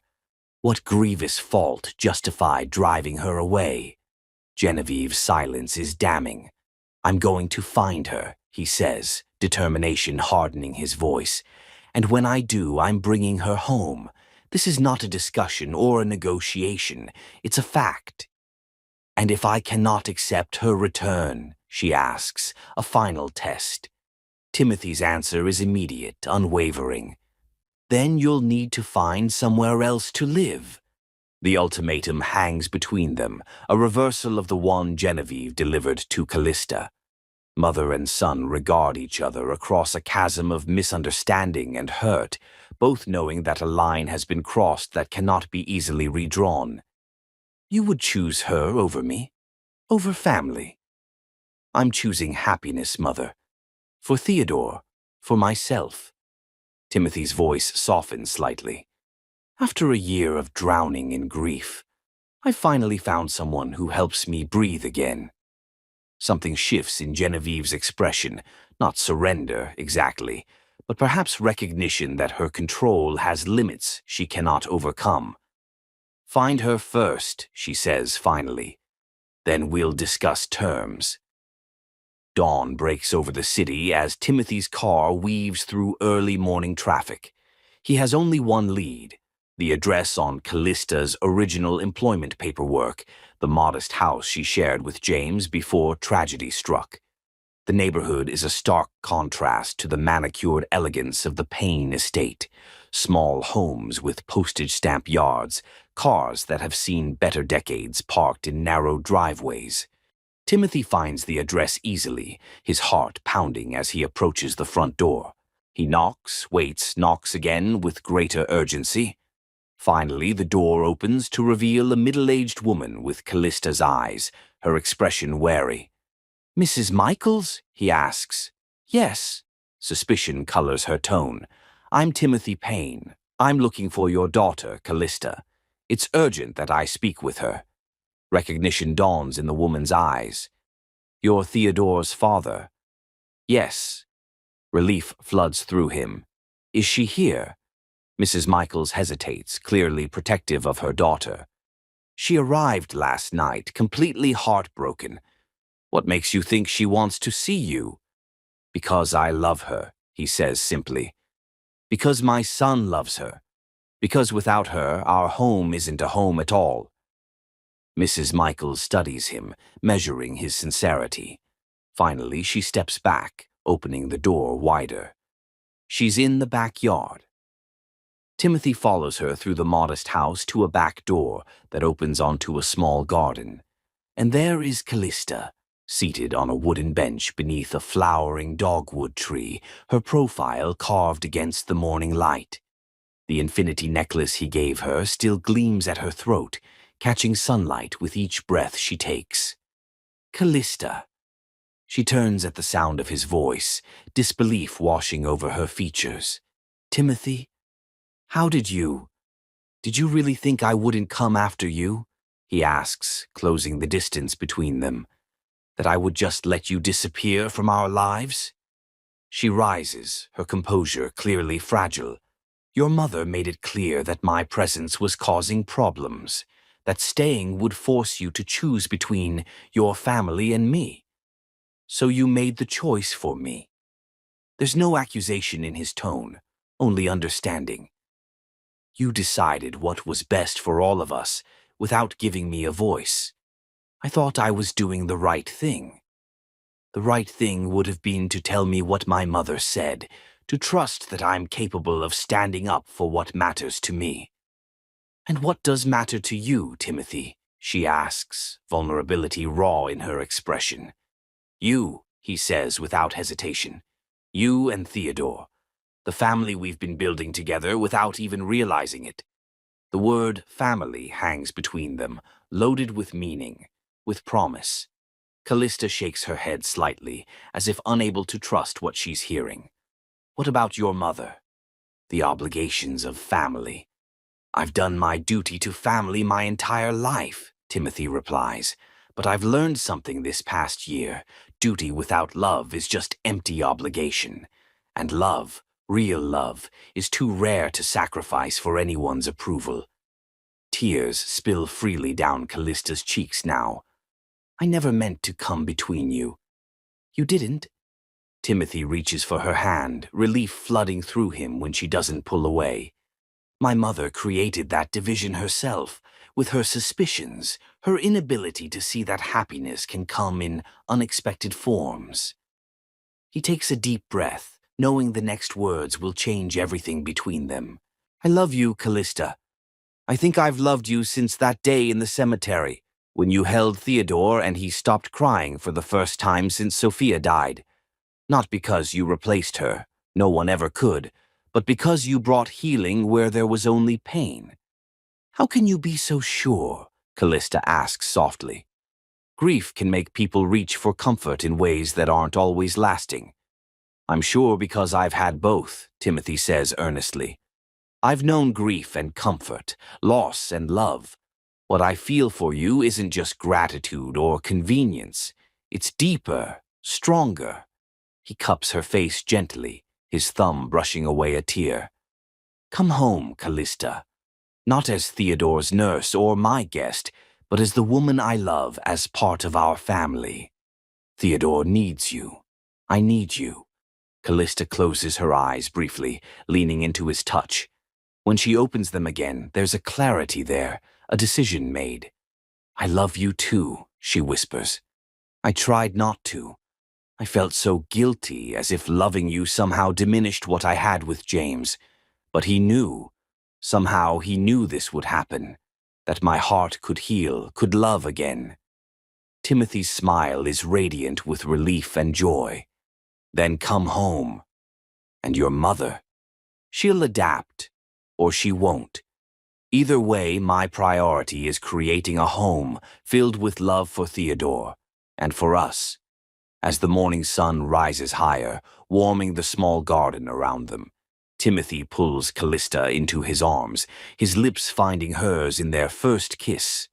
Tender, questioning at first, then deepening as she responds, her body melting against his as if coming home after a long journey.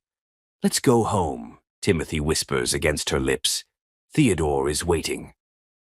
Chapter 9. The False Accusation.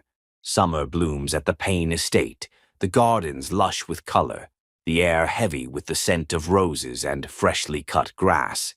Inside the mansion, a transformation has taken place. Rooms once shrouded in grief now ring with Theodore's laughter, with music, with the sound of life returning. Callista moves through the grand spaces with greater confidence now, no longer a guest, but a woman who belongs. Since her return after proving her innocence, her relationship with Timothy has deepened, their love now acknowledged openly. She wears a simple silver ring he gave her, not an engagement yet, but a promise of commitment that shines on her finger like a captured star. Only Genevieve remains guarded, her manner a careful, measured politeness. She observes Theodore's obvious attachment to Callista and the renewed vitality in her son, yet maintains a calculated distance that reveals her lingering reservations. On this particular morning, Callista sits on a blanket spread across the lawn, watching Theodore toddle after a butterfly, his delight evident in every wobbly step. At 15 months, he's becoming more independent each day, his personality emerging in flashes of determination and mischief. "Be careful, sweetheart," she calls as he ventures toward a flower bed, the protective instinct automatic now. Theodore turns at the sound of her voice, his smile radiant with recognition and trust. "Kaka!" he exclaims, his version of her name a recent development that never fails to melt her heart. As she scoops him up, covering his chubby cheeks with playful kisses that elicit delighted shrieks, Timothy approaches from the house. "He adores you," he says, his eyes soft with an emotion that still takes her breath away. "The feeling is mutual," she replies as he settles beside them on the blanket, Theodore immediately scrambling into his father's lap with excited babbling. Timothy listens with exaggerated seriousness. "Is that so?" The butterfly was blue. How extraordinary. They sit together, a picture of domestic harmony that would have seemed impossible a year ago when they met in the cemetery, both shattered by loss. Timothy suggests a weekend trip to the Children's Museum, making plans with the easy confidence of a family secure in its bonds. The idyllic moment is interrupted by Anna, the housekeeper, approaching with an apologetic expression. "Mr. Payne, I'm sorry to disturb you, but there's an urgent call from the London office." After Timothy leaves, Callista gathers their things as the afternoon sun intensifies, deciding the air-conditioned interior would be more comfortable for Theodore's nap. As they enter through the terrace doors, Genevieve stands in the grand foyer, engaged in conversation with the estate manager. "He appears ready for his nap," she observes, her gaze sliding over Theodore's sleepy form with genuine affection, before cooling as it reaches Callista. Yes, the heat exhausted him. Callista shifts Theodore higher on her hip. "If you'll excuse me, I'll take him upstairs." After settling Theodore in his crib, singing softly until his eyes drift closed, Callista passes the main salon and hears raised voices. Genevieve and Timothy in what sounds like a heated argument. "Absolutely certain," Genevieve is saying, her tone insistent. "It was my mother's necklace, Timothy. The diamond and sapphire one your father gave her on their 30th anniversary. It's been missing since yesterday. And you immediately assume Callista took it? Timothy's voice is tight with controlled anger. Have you checked with the staff? Perhaps it was misplaced during cleaning. It was in my jewelry box, which is kept locked at all times. The only person besides myself who has access to that room is Callista, who I've seen entering it on several occasions, supposedly looking for Theodore when he was playing hide-and-seek. Callista freezes, the accusation washing over her like ice water. She's never been in Genevieve's private rooms except when specifically invited, has never seen this necklace, let alone touched it. This is absurd, Timothy says, echoing her thoughts. Callista has no need or desire for your jewelry. Why would she risk everything we've built for a necklace, no matter how valuable? The door swings open to reveal Genevieve, her expression transforming from surprise to triumph as she registers Callista's presence. Well, she says, her voice carrying clearly into the room behind her, it seems our discussion has an audience. Timothy appears behind his mother, his face paling as he sees Callista standing there. Callista, I can explain. No need, she interrupts, fighting to keep her voice steady. I heard enough. Then perhaps you can explain why my mother's necklace is missing, Genevieve suggests, her polite tone belied by the accusation in her eyes. Since you seem to be the only one with opportunity and access. I've never been in your room without you present, Callista replies, meeting the older woman's gaze directly. I've never seen this necklace, let alone taken it. A convenient denial, Genevieve observes, but facts remain facts. The necklace is missing, and the security cameras show you on that floor yesterday afternoon when I was out. I was looking for Theodore's stuffed elephant, Callista explains, remembering the frantic search for the toy he couldn't sleep without. I never entered your room. Timothy steps forward, placing himself physically between the two women. This is getting us nowhere. The necklace is just a thing, Mother. It can be replaced. It's not about the monetary value, Genevieve snaps. It's about trust, about who you've allowed into our home, into Theodore's life. I think, Genevieve continues, her voice hardening, we should search Callista's belongings. If she has nothing to hide, she should have no objection. Absolutely not, Timothy replies immediately. I won't subject her to such humiliation. It's all right, Timothy, Callista interjects, anger now overriding her initial shock. Let her search. Let her see for herself that I'm not a thief. Genevieve's smile is cold with satisfaction. How accommodating. Though, of course, if you did take it, you'd hardly keep it among your possessions. Perhaps Ms. Michaels has already moved the necklace off the property entirely, Genevieve suggests, ignoring her son's darkening expression. I haven't taken anything that doesn't belong to me, Callista says firmly. I would never betray Timothy's trust that way. So you say, Genevieve's gaze is calculating, measuring the impact of her next words. But then, I suppose you've had quite a lot of practice presenting yourself as the perfect victim, haven't you? The grieving widow, the bereaved mother, such a convenient story to gain access to a wealthy household. That's enough. Timothy's voice rises, genuine anger breaking through his usual restraint. You've gone too far, Mother. But the damage is done. Genevieve's accusation has struck at Callista's most painful truths, twisting her genuine losses into a calculated ploy for gain. I think, she says carefully, struggling to maintain her composure, I should leave until this is resolved. No, Timothy says immediately, reaching for her hand. That's exactly what she wants, Callista. Don't let her drive you away again. I'm not leaving permanently, Callista clarifies. But I think some distance would be beneficial while you sort this out with your mother. Where will you go? To my mother's, just for a day or two. She squeezes his hand, trying to convey reassurance she doesn't entirely feel. I trust you to resolve this, Timothy. I know you believe me. Of course I believe you, he says fiercely. I know you couldn't have taken it. Genevieve makes a small sound of disbelief, which both ignore. I'll go pack a few things, Callista says, her voice steady despite the turmoil within. Would you call a car for me? I'll drive you myself, Timothy insists. As he steps away to use his phone, Callista finds herself alone with Genevieve in the grand foyer. The older woman studies her with clinical detachment. I didn't take your necklace, Callista says quietly. I have never taken anything from this house except the gifts Timothy has given me. Perhaps not, Genevieve allows, surprising her. But you've taken something far more valuable, my son's heart, my grandson's affection. Things I once believed belonged primarily to Sophia's memory. The admission is startling in its honesty, revealing the true source of Genevieve's animosity. Not fear of theft or social embarrassment, but something more primal.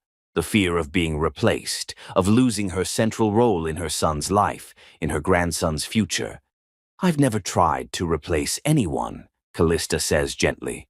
Not Sophia in Theodore's life or yours in Timothy's. There's room for all of us to love them, each in our own way. Genevieve's expression doesn't soften, but something shifts in her eyes. A brief acknowledgement, perhaps, of the truth in Callista's words. Before she can respond, Timothy returns, car keys in hand, his expression grim but determined. Let's go, he says to Callista, pointedly ignoring his mother. I'll have this resolved by the time I bring you back tomorrow. As they walk to the car, Callista can feel Genevieve's gaze following them, calculating and cold. The accusation of theft hangs over her like a storm cloud, threatening the fragile happiness she's found in this new life. Yet, as Timothy helps her into the car, his hand lingering on hers, his eyes fierce with protection and love, she finds her resolve strengthening. She survived the loss of her husband, the death of her child. She will survive this too, will fight for the family she's found with Timothy and Theodore. The necklace will either be found or it won't. But Callista knows the truth of her own heart, her own actions, and in the end, that truth is the only thing that truly matters. Chapter 10. The Investigation. The drive to Callista's mother's house passes in tense silence, both she and Timothy lost in their own thoughts. The accusation of theft hangs between them, not because Timothy believes it. He's made his faith in her abundantly clear, but because it represents yet another obstacle in their path, another test of the relationship they're building from the ashes of their respective losses. I'll get to the bottom of this, Timothy says, as he pulls into the driveway of the modest home where Callista grew up. His jaw is set in the determined line she's come to recognize when he's facing a business challenge, a look that brooks no opposition. I promise you that. Callista reaches across the console to touch his face, feeling the tension in his muscles. I know you will. But Timothy, this isn't just about the necklace anymore. Your mother will always find reasons to doubt me, to test your loyalty. Then we'll weather each storm as it comes, he replies, turning to kiss her palm. Together. The word holds weight, a promise of partnership that warms her despite the circumstances. As they walk to the door, Timothy carries her small overnight bag, his other hand firmly entwined with hers. A physical declaration to anyone watching that they stand united. Mrs. Michaels opens the door before they can knock, her expression shifting from concern to resignation as she takes in the scene. Again? She asks simply, stepping back to let them enter. Just for a night or two, Mom, Callista explains, the familiar childhood home both comforting and constricting after months in the spacious Payne mansion. Until things settle down. As her mother prepares tea, Timothy sits beside Callista on the worn sofa, his voice low and earnest. I don't believe for one moment that you took my mother's necklace. This visit is merely a strategic retreat while I resolve the situation. "And if you can't," Mrs. Michaels asks, returning with a tray, "then I'll need to make a choice," Timothy replies without hesitation, "and I've already made that choice. I choose her, every time." The conviction in his voice brings unexpected tears to Callista's eyes. In that moment, she loves him with a fierceness that takes her breath away, this man who defends her without hesitation, who sees past circumstantial evidence to the truth of her character. Back at the Payne mansion, Timothy wastes no time.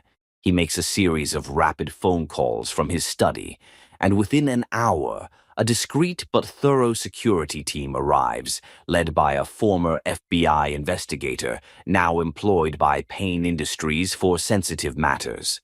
"I want a complete investigation," Timothy instructs Harrison, the team leader. "Security footage, staff interviews, everything." The necklace is a family heirloom, diamond and sapphire in an Art Deco setting. According to my mother, it was last seen in her jewelry box 2 days ago. "And the prime suspect?" Harrison asks, his expression carefully neutral. "There is no prime suspect," Timothy corrects firmly. "This is about finding the necklace, not assigning blame. Is that clear?" As the security team disperses throughout the mansion, Timothy seeks out his mother. He finds her in the conservatory, arranging flowers with precise, deliberate movements that speak of carefully contained emotion. "The security team is here," he informs her without preamble. "They'll need access to your rooms, your jewelry box, everything." Genevieve snips a rose stem with perhaps more force than necessary. "So you've hired professionals to prove your girlfriend's innocence?" Rather than simply asking her what she did with my necklace. "I've hired professionals to find the truth," Timothy corrects, maintaining a calm he doesn't entirely feel. "Callista has already told me she didn't take it, and I believe her." "Your faith is touching, if misplaced." Genevieve arranges the rose in the center of her composition. "Where is she now?" "Run back to that little house in the suburbs." "Mother," Timothy says, his tone firm but measured, "this investigation will determine what happened to the necklace. If it was taken, the responsible party will face consequences. But regardless of the outcome, I won't allow baseless suspicions to dictate my personal life or Theodore's relationships." Genevieve studies him, noting the quiet authority in his stance. "You seem quite confident in her innocence." "I am," Timothy confirms without hesitation, "and I'm equally confident in our future together." The investigation proves both thorough and discreet. Staff are interviewed individually, security footage reviewed minute by minute, Genevieve's rooms examined with forensic precision. Theodore, blissfully oblivious to the tension in the household, asks repeatedly for caw-caw, his distress growing as the day progresses without her familiar presence. "She'll be back soon, little man," Timothy promises as he rocks his son to sleep that night, the empty space in their lives already palpable after just 1 day without Callista. The following morning brings Harrison to Timothy's study, his expression carefully neutral as he places a tablet on the desk. "We've completed our investigation, Mr. Payne," he says, "and we've found something you should see." Timothy steels himself, prepared for whatever evidence they've uncovered. "Show me." Harrison taps the tablet, bringing up security footage from 2 days earlier. The camera shows the hallway outside Genevieve's rooms, the timestamp corresponding to when Callista was supposedly searching for Theodore's stuffed elephant. The footage clearly shows Callista walking down the hallway, checking various rooms, her expression growing increasingly frustrated. At no point does she enter Genevieve's suite. "As you can see, Ms. Michaels never entered your mother's rooms," Harrison narrates unnecessarily. "But that's not the most relevant footage we found." He swipes to another video, this one from later the same day. The camera shows Genevieve's personal maid, Louise, entering the suite with an armful of freshly laundered linens. Nothing unusual, except for the careful glance she casts down the hallway before slipping inside. This raised our suspicions, Harrison explains, fast-forwarding. Louise remains in the room for 27 minutes, significantly longer than her usual cleaning routine. When she emerges, the footage shows Louise exiting, her uniform jacket now buttoned where it had been opened before, her posture slightly different. We interviewed Louise this morning, Harrison continues. When confronted with this footage, she confessed to taking the necklace. Apparently, she has significant gambling debts. The necklace has been recovered from her brother's apartment in Queens. Timothy stares at the footage, relief warring with anger. Relief that Callista's name is cleared, anger that she was subjected to suspicion and accusation when the evidence exonerating her existed all along. Harrison produces a velvet box, opening it to reveal an elaborate diamond and sapphire necklace, its Art Deco design unmistakably valuable both financially and sentimentally. After the security team departs, Timothy seeks out his mother once more, the velvet box containing the recovered necklace in his hand. He finds her in the morning room, reading glasses perched on her nose as she reviews correspondence. The investigation is complete, Timothy announces without greeting. The necklace has been found. Genevieve looks up, her expression carefully arranged to show only mild interest. Indeed. And where was it discovered? Timothy places the velvet box on the table before her. In the apartment of Louise's brother, she confessed to taking it to cover gambling debts. Something flickers across Genevieve's face. Surprise, perhaps embarrassment. But it's quickly masked by practiced dignity. Well, I'm glad it's been recovered. That's all you have to say? Timothy can't keep the edge from his voice.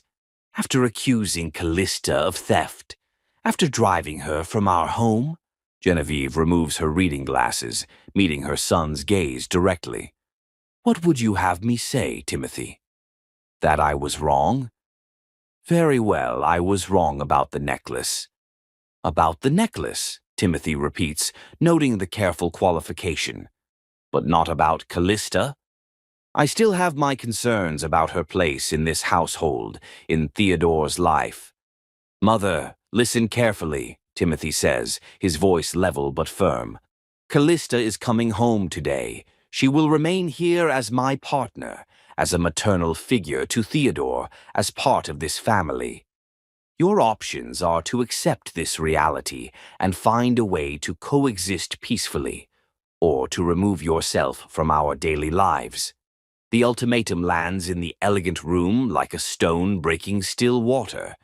Genevieve stares at her son, perhaps truly seeing him for the first time, not as her child to be guided and controlled, but as a man making his own choices, charting his own path. You love her that much? She asks finally, genuine curiosity in her tone. I do, Timothy confirms without hesitation. Enough to rebuild my life around her, enough to envision a future where she's Theodore's mother, in every way that matters, enough to risk your disapproval. That's how much. Genevieve is silent for a long moment, her fingers tracing the outline of the recovered necklace without opening the box. When she speaks again, her voice holds a note Timothy hasn't heard before. Uncertainty, perhaps even vulnerability. I don't know how to accept her, she admits. I don't know how to welcome someone new into the place I've always believed should remain Sophia's. The honesty is unexpected, a crack in the formidable facade Genevieve has maintained throughout this conflict. Timothy's anger softens slightly, recognizing the genuine struggle beneath his mother's resistance. You don't have to forget Sophia, he says more gently. None of us will. She'll always be Theodore's birth mother, always be my first love. But Callista isn't replacing her. She's creating something new with us, something that honors what came before while allowing us to move forward. I'm bringing Callista home this afternoon, he says, not a request but a statement of fact. I hope you'll be here to welcome her properly, to apologize. Without waiting for a response, he leaves, already reaching for his phone to call Callista with the news. The drive to Callista's mother's house feels different this time, purposeful, hopeful, charged with possibility rather than tension. When he arrives, Callista is waiting on the porch swing, as if she sensed his approach. The smile that breaks across her face when she sees him tells Timothy everything he needs to know about their future, that it's worth fighting for, worth any price that must be paid. The necklace was found, he says without preamble as he joins her on the swing. Louise took it. You've been completely cleared. Callista's relief is palpable, her body sagging slightly against his as the tension of the past day releases. Thank goodness, though I never doubted you'd find the truth. The truth was always there, Timothy says, taking her hands in his. Just as I've always known who you are, what you mean to me. As they sit together on the simple porch swing, plans and promises flowing between them, Timothy knows with bone-deep certainty that they've crossed a threshold together. The investigation has revealed more than just the location of a missing necklace. It's illuminated the strength of their bond, the foundation upon which they'll build their shared future. Let's go home, he says, rising and offering his hand. Theodore has been asking for his caca non-stop, and I've missed having you beside me. Callista takes his hand, her smile radiant with hope and determination. Home, she repeats, the word no longer referring to the grand mansion with its marble halls and priceless art, but to the people waiting there, to the life they're creating together from the fragments of what was lost. Chapter 11. Forgiveness.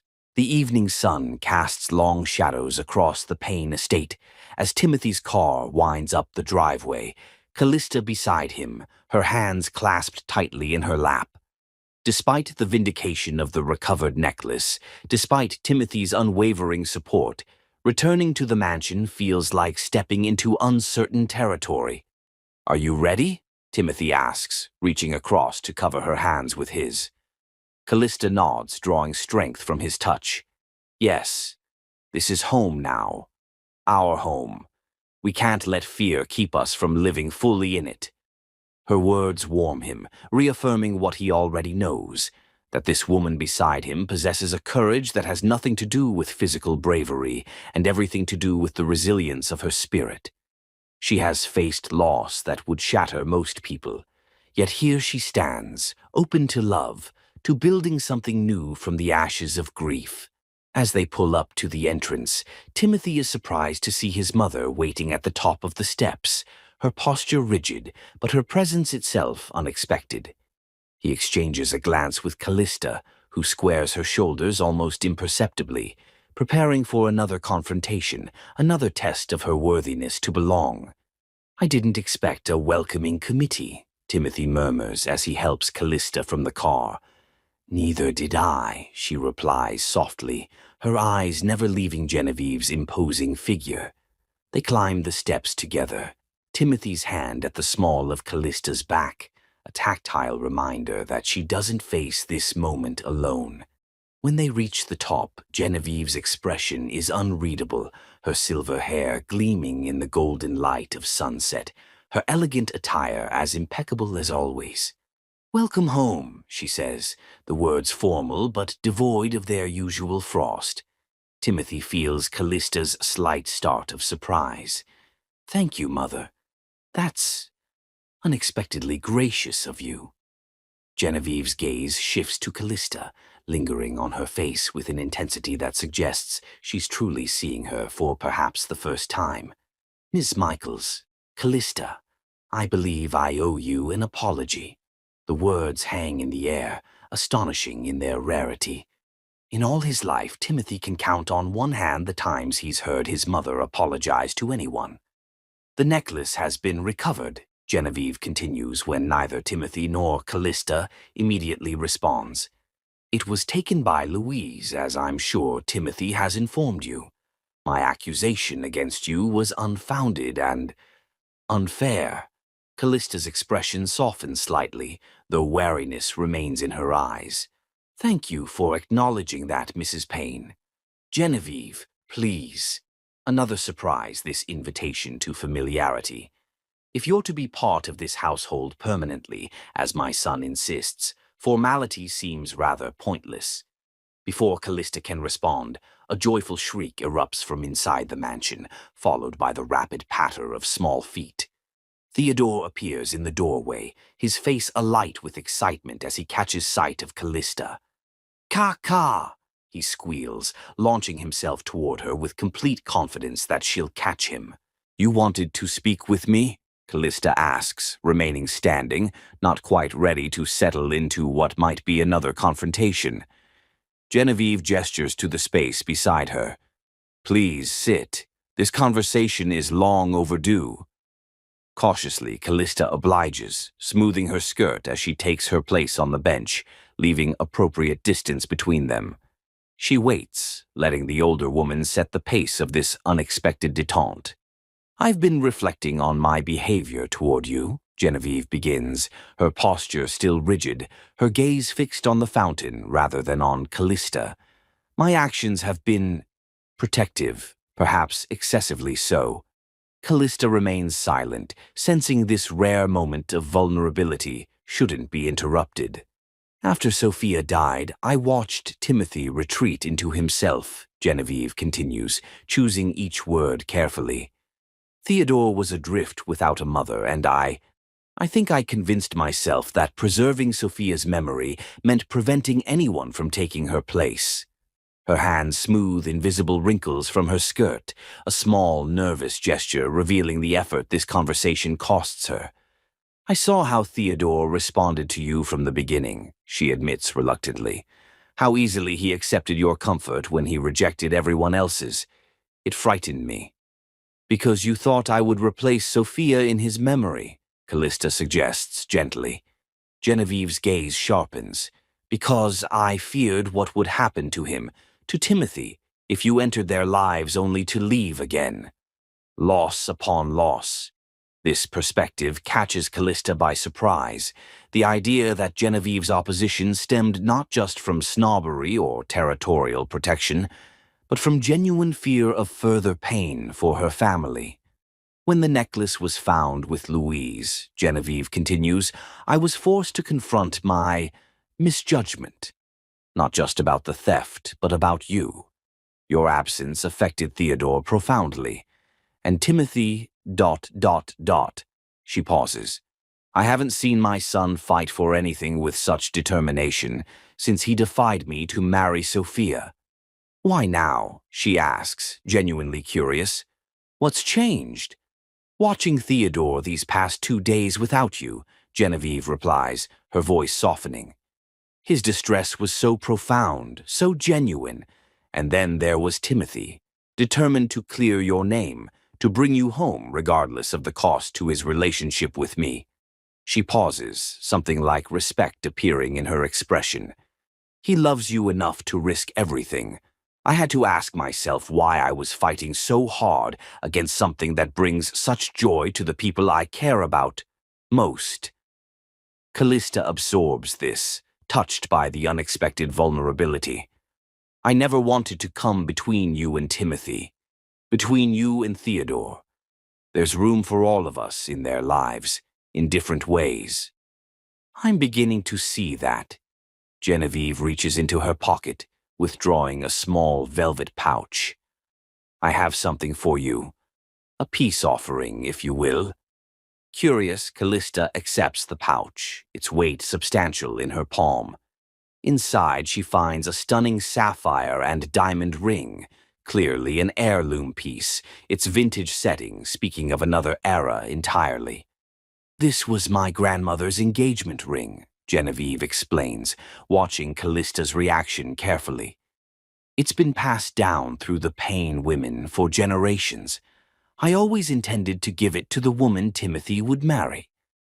Callista stares at the ring, its significance unmistakable. "I don't understand. We're not engaged." "Not officially, perhaps." A ghost of a smile touches Genevieve's lips. "But I've seen the way my son looks at you, the future he's planning in his mind. It's only a matter of time. And you're giving me your blessing." Callista can hardly believe the conversation has taken this turn after months of subtle hostility, of being made to feel like an intruder in the Payne household. "I'm acknowledging reality," Genevieve corrects, though her tone lacks its usual sharpness, "and choosing to embrace it rather than fight against it. Life is too short for endless conflict, as I'm sure you know better than most." Callista closes her hand around the ring, emotion swelling in her throat. Not just for the acceptance the gesture represents, but for the bridge it builds between her past and her potential future. A symbol of continuity, of family extending beyond blood to choice, to love. "I don't know what to say," she admits, her voice thick with unshed tears.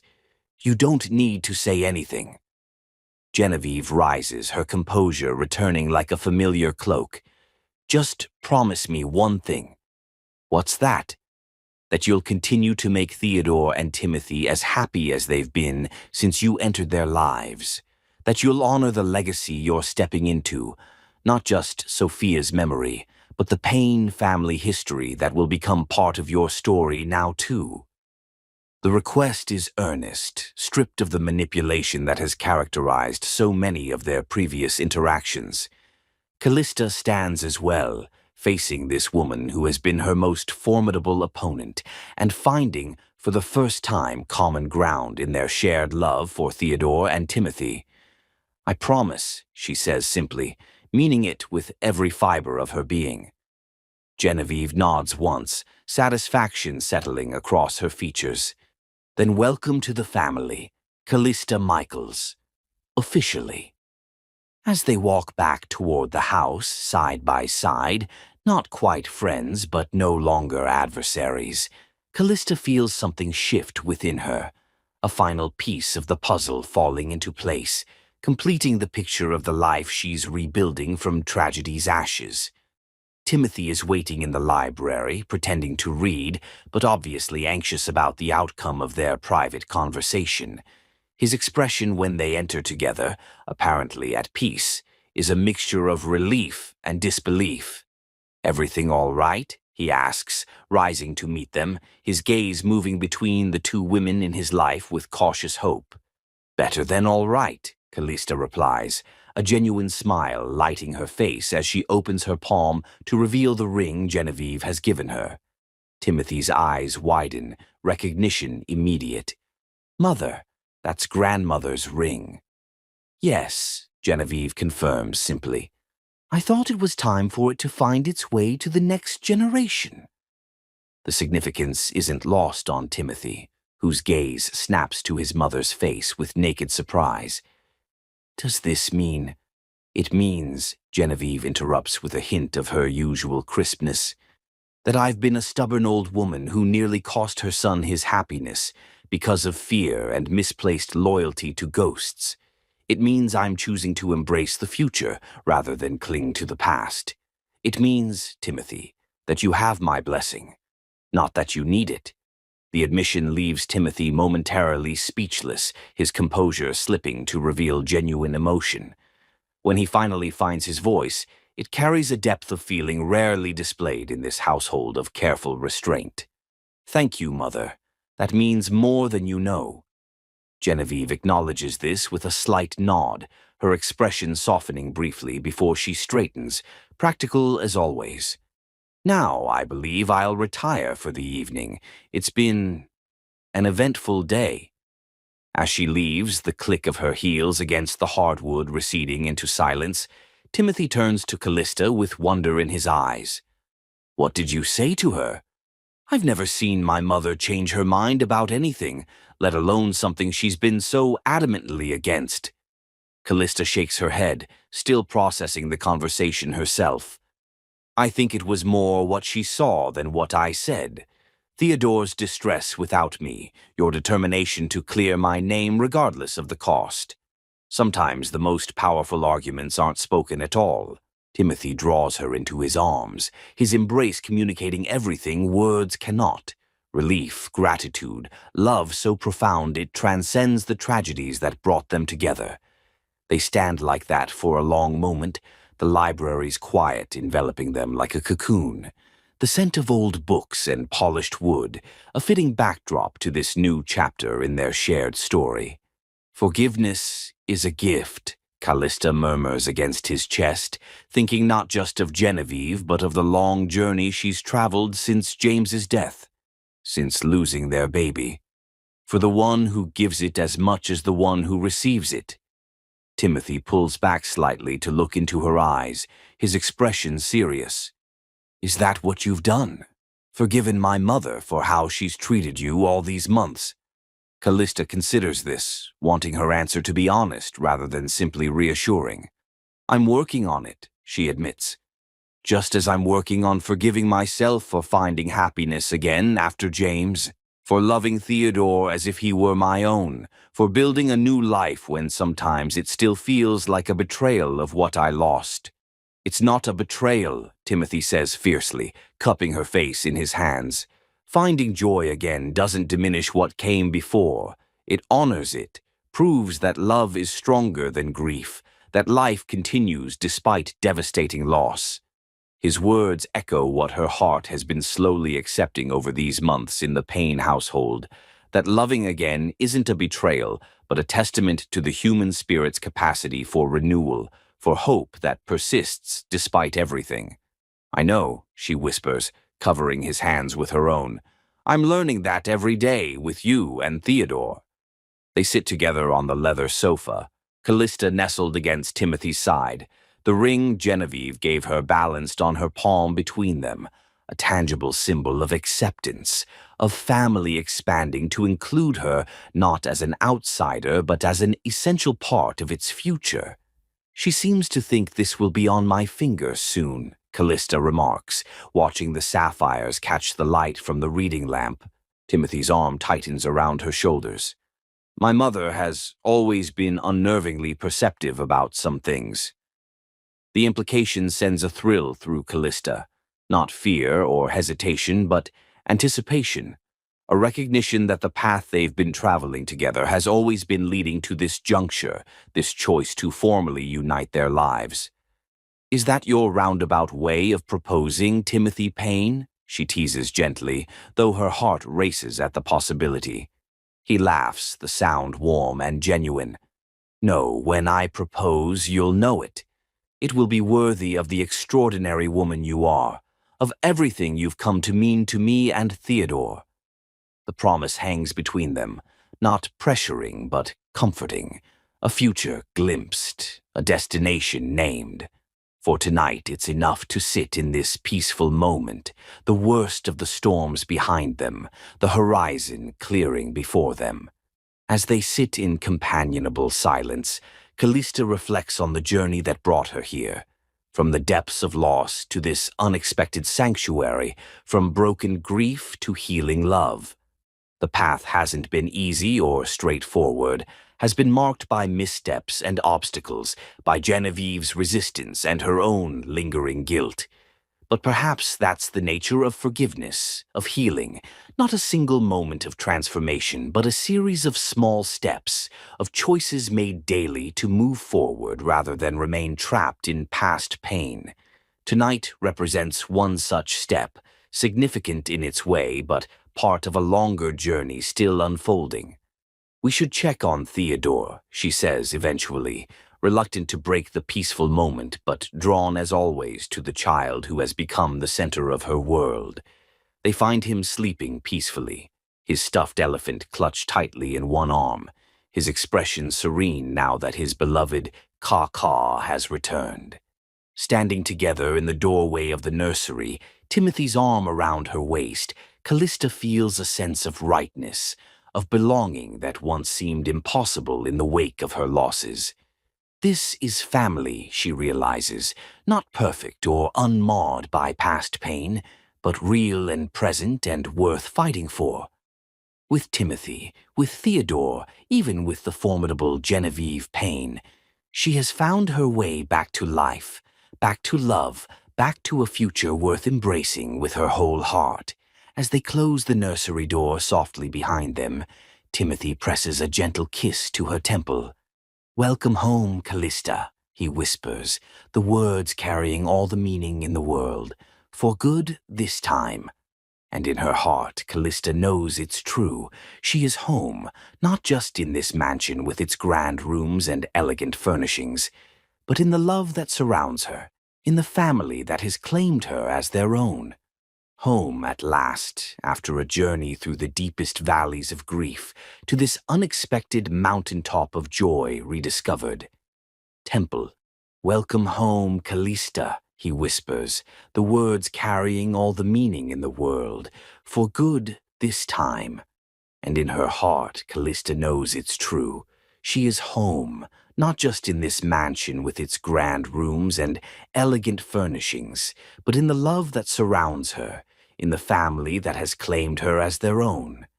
Home, at last, after a journey through the deepest valleys of grief, to this unexpected mountaintop of joy rediscovered.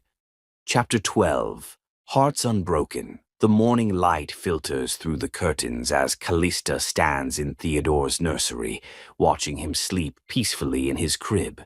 His tiny chest rises and falls with each breath, unaware of the emotional journey that has brought them all to this moment. She reaches down to stroke his soft cheek, her heart overflowing with a love she never thought she'd feel again after losing her own child. Timothy appears in the doorway, his silhouette framed by the golden morning light. His eyes hold a quiet certainty, a peace that has gradually replaced the haunted look he carried for so long after Sophia's death. He looks so peaceful, Timothy whispers, stepping beside her. Children always do, Callista replies softly. They forgive so easily, love so completely. They stand in silence, both aware that this moment marks a turning point. In the 3 months since Genevieve's unexpected acceptance, their relationship has deepened into something neither could have imagined that rainy day in the cemetery. The ring Genevieve gifted still rests in Callista's jewelry box, a promise of future possibilities rather than an immediate demand. Today, however, feels different. Something in the air, in Timothy's demeanor, suggests change approaching.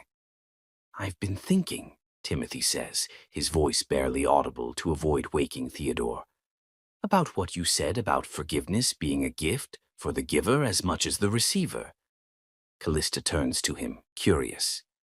And I realize I needed to forgive myself, he admits, for surviving when Sophia didn't, for not being able to hold Theodore at first, for finding happiness again when I'd sworn I never would. The confession touches something deep within Callista, the same journey she's been traveling, learning to allow joy back into her life without feeling it betrays those she lost. And have you, she asks, forgiven yourself? Timothy takes her hands in his expression solemn yet radiant with certainty. Yes, which is why I need to ask you something. He reaches into his pocket, withdrawing not Genevieve's heirloom ring, but a different one entirely. A simple, elegant solitaire diamond, set in platinum, modern and timeless simultaneously. I had this made for you, he explains, his voice gaining strength with each word, because while I honor the past, mine and yours, what we're building is something new, something that deserves its own beginning. Callista's breath catches as Timothy drops to one knee, still holding her hand. I never thought I'd love again after Sophia, he says, his voice steady with conviction.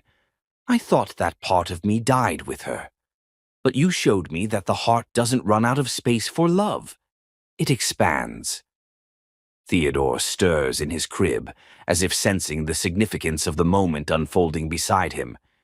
You came into our lives when we were drowning in grief, and you taught us how to swim again, Timothy continues. Will you make this family complete? Will you marry me, Callista?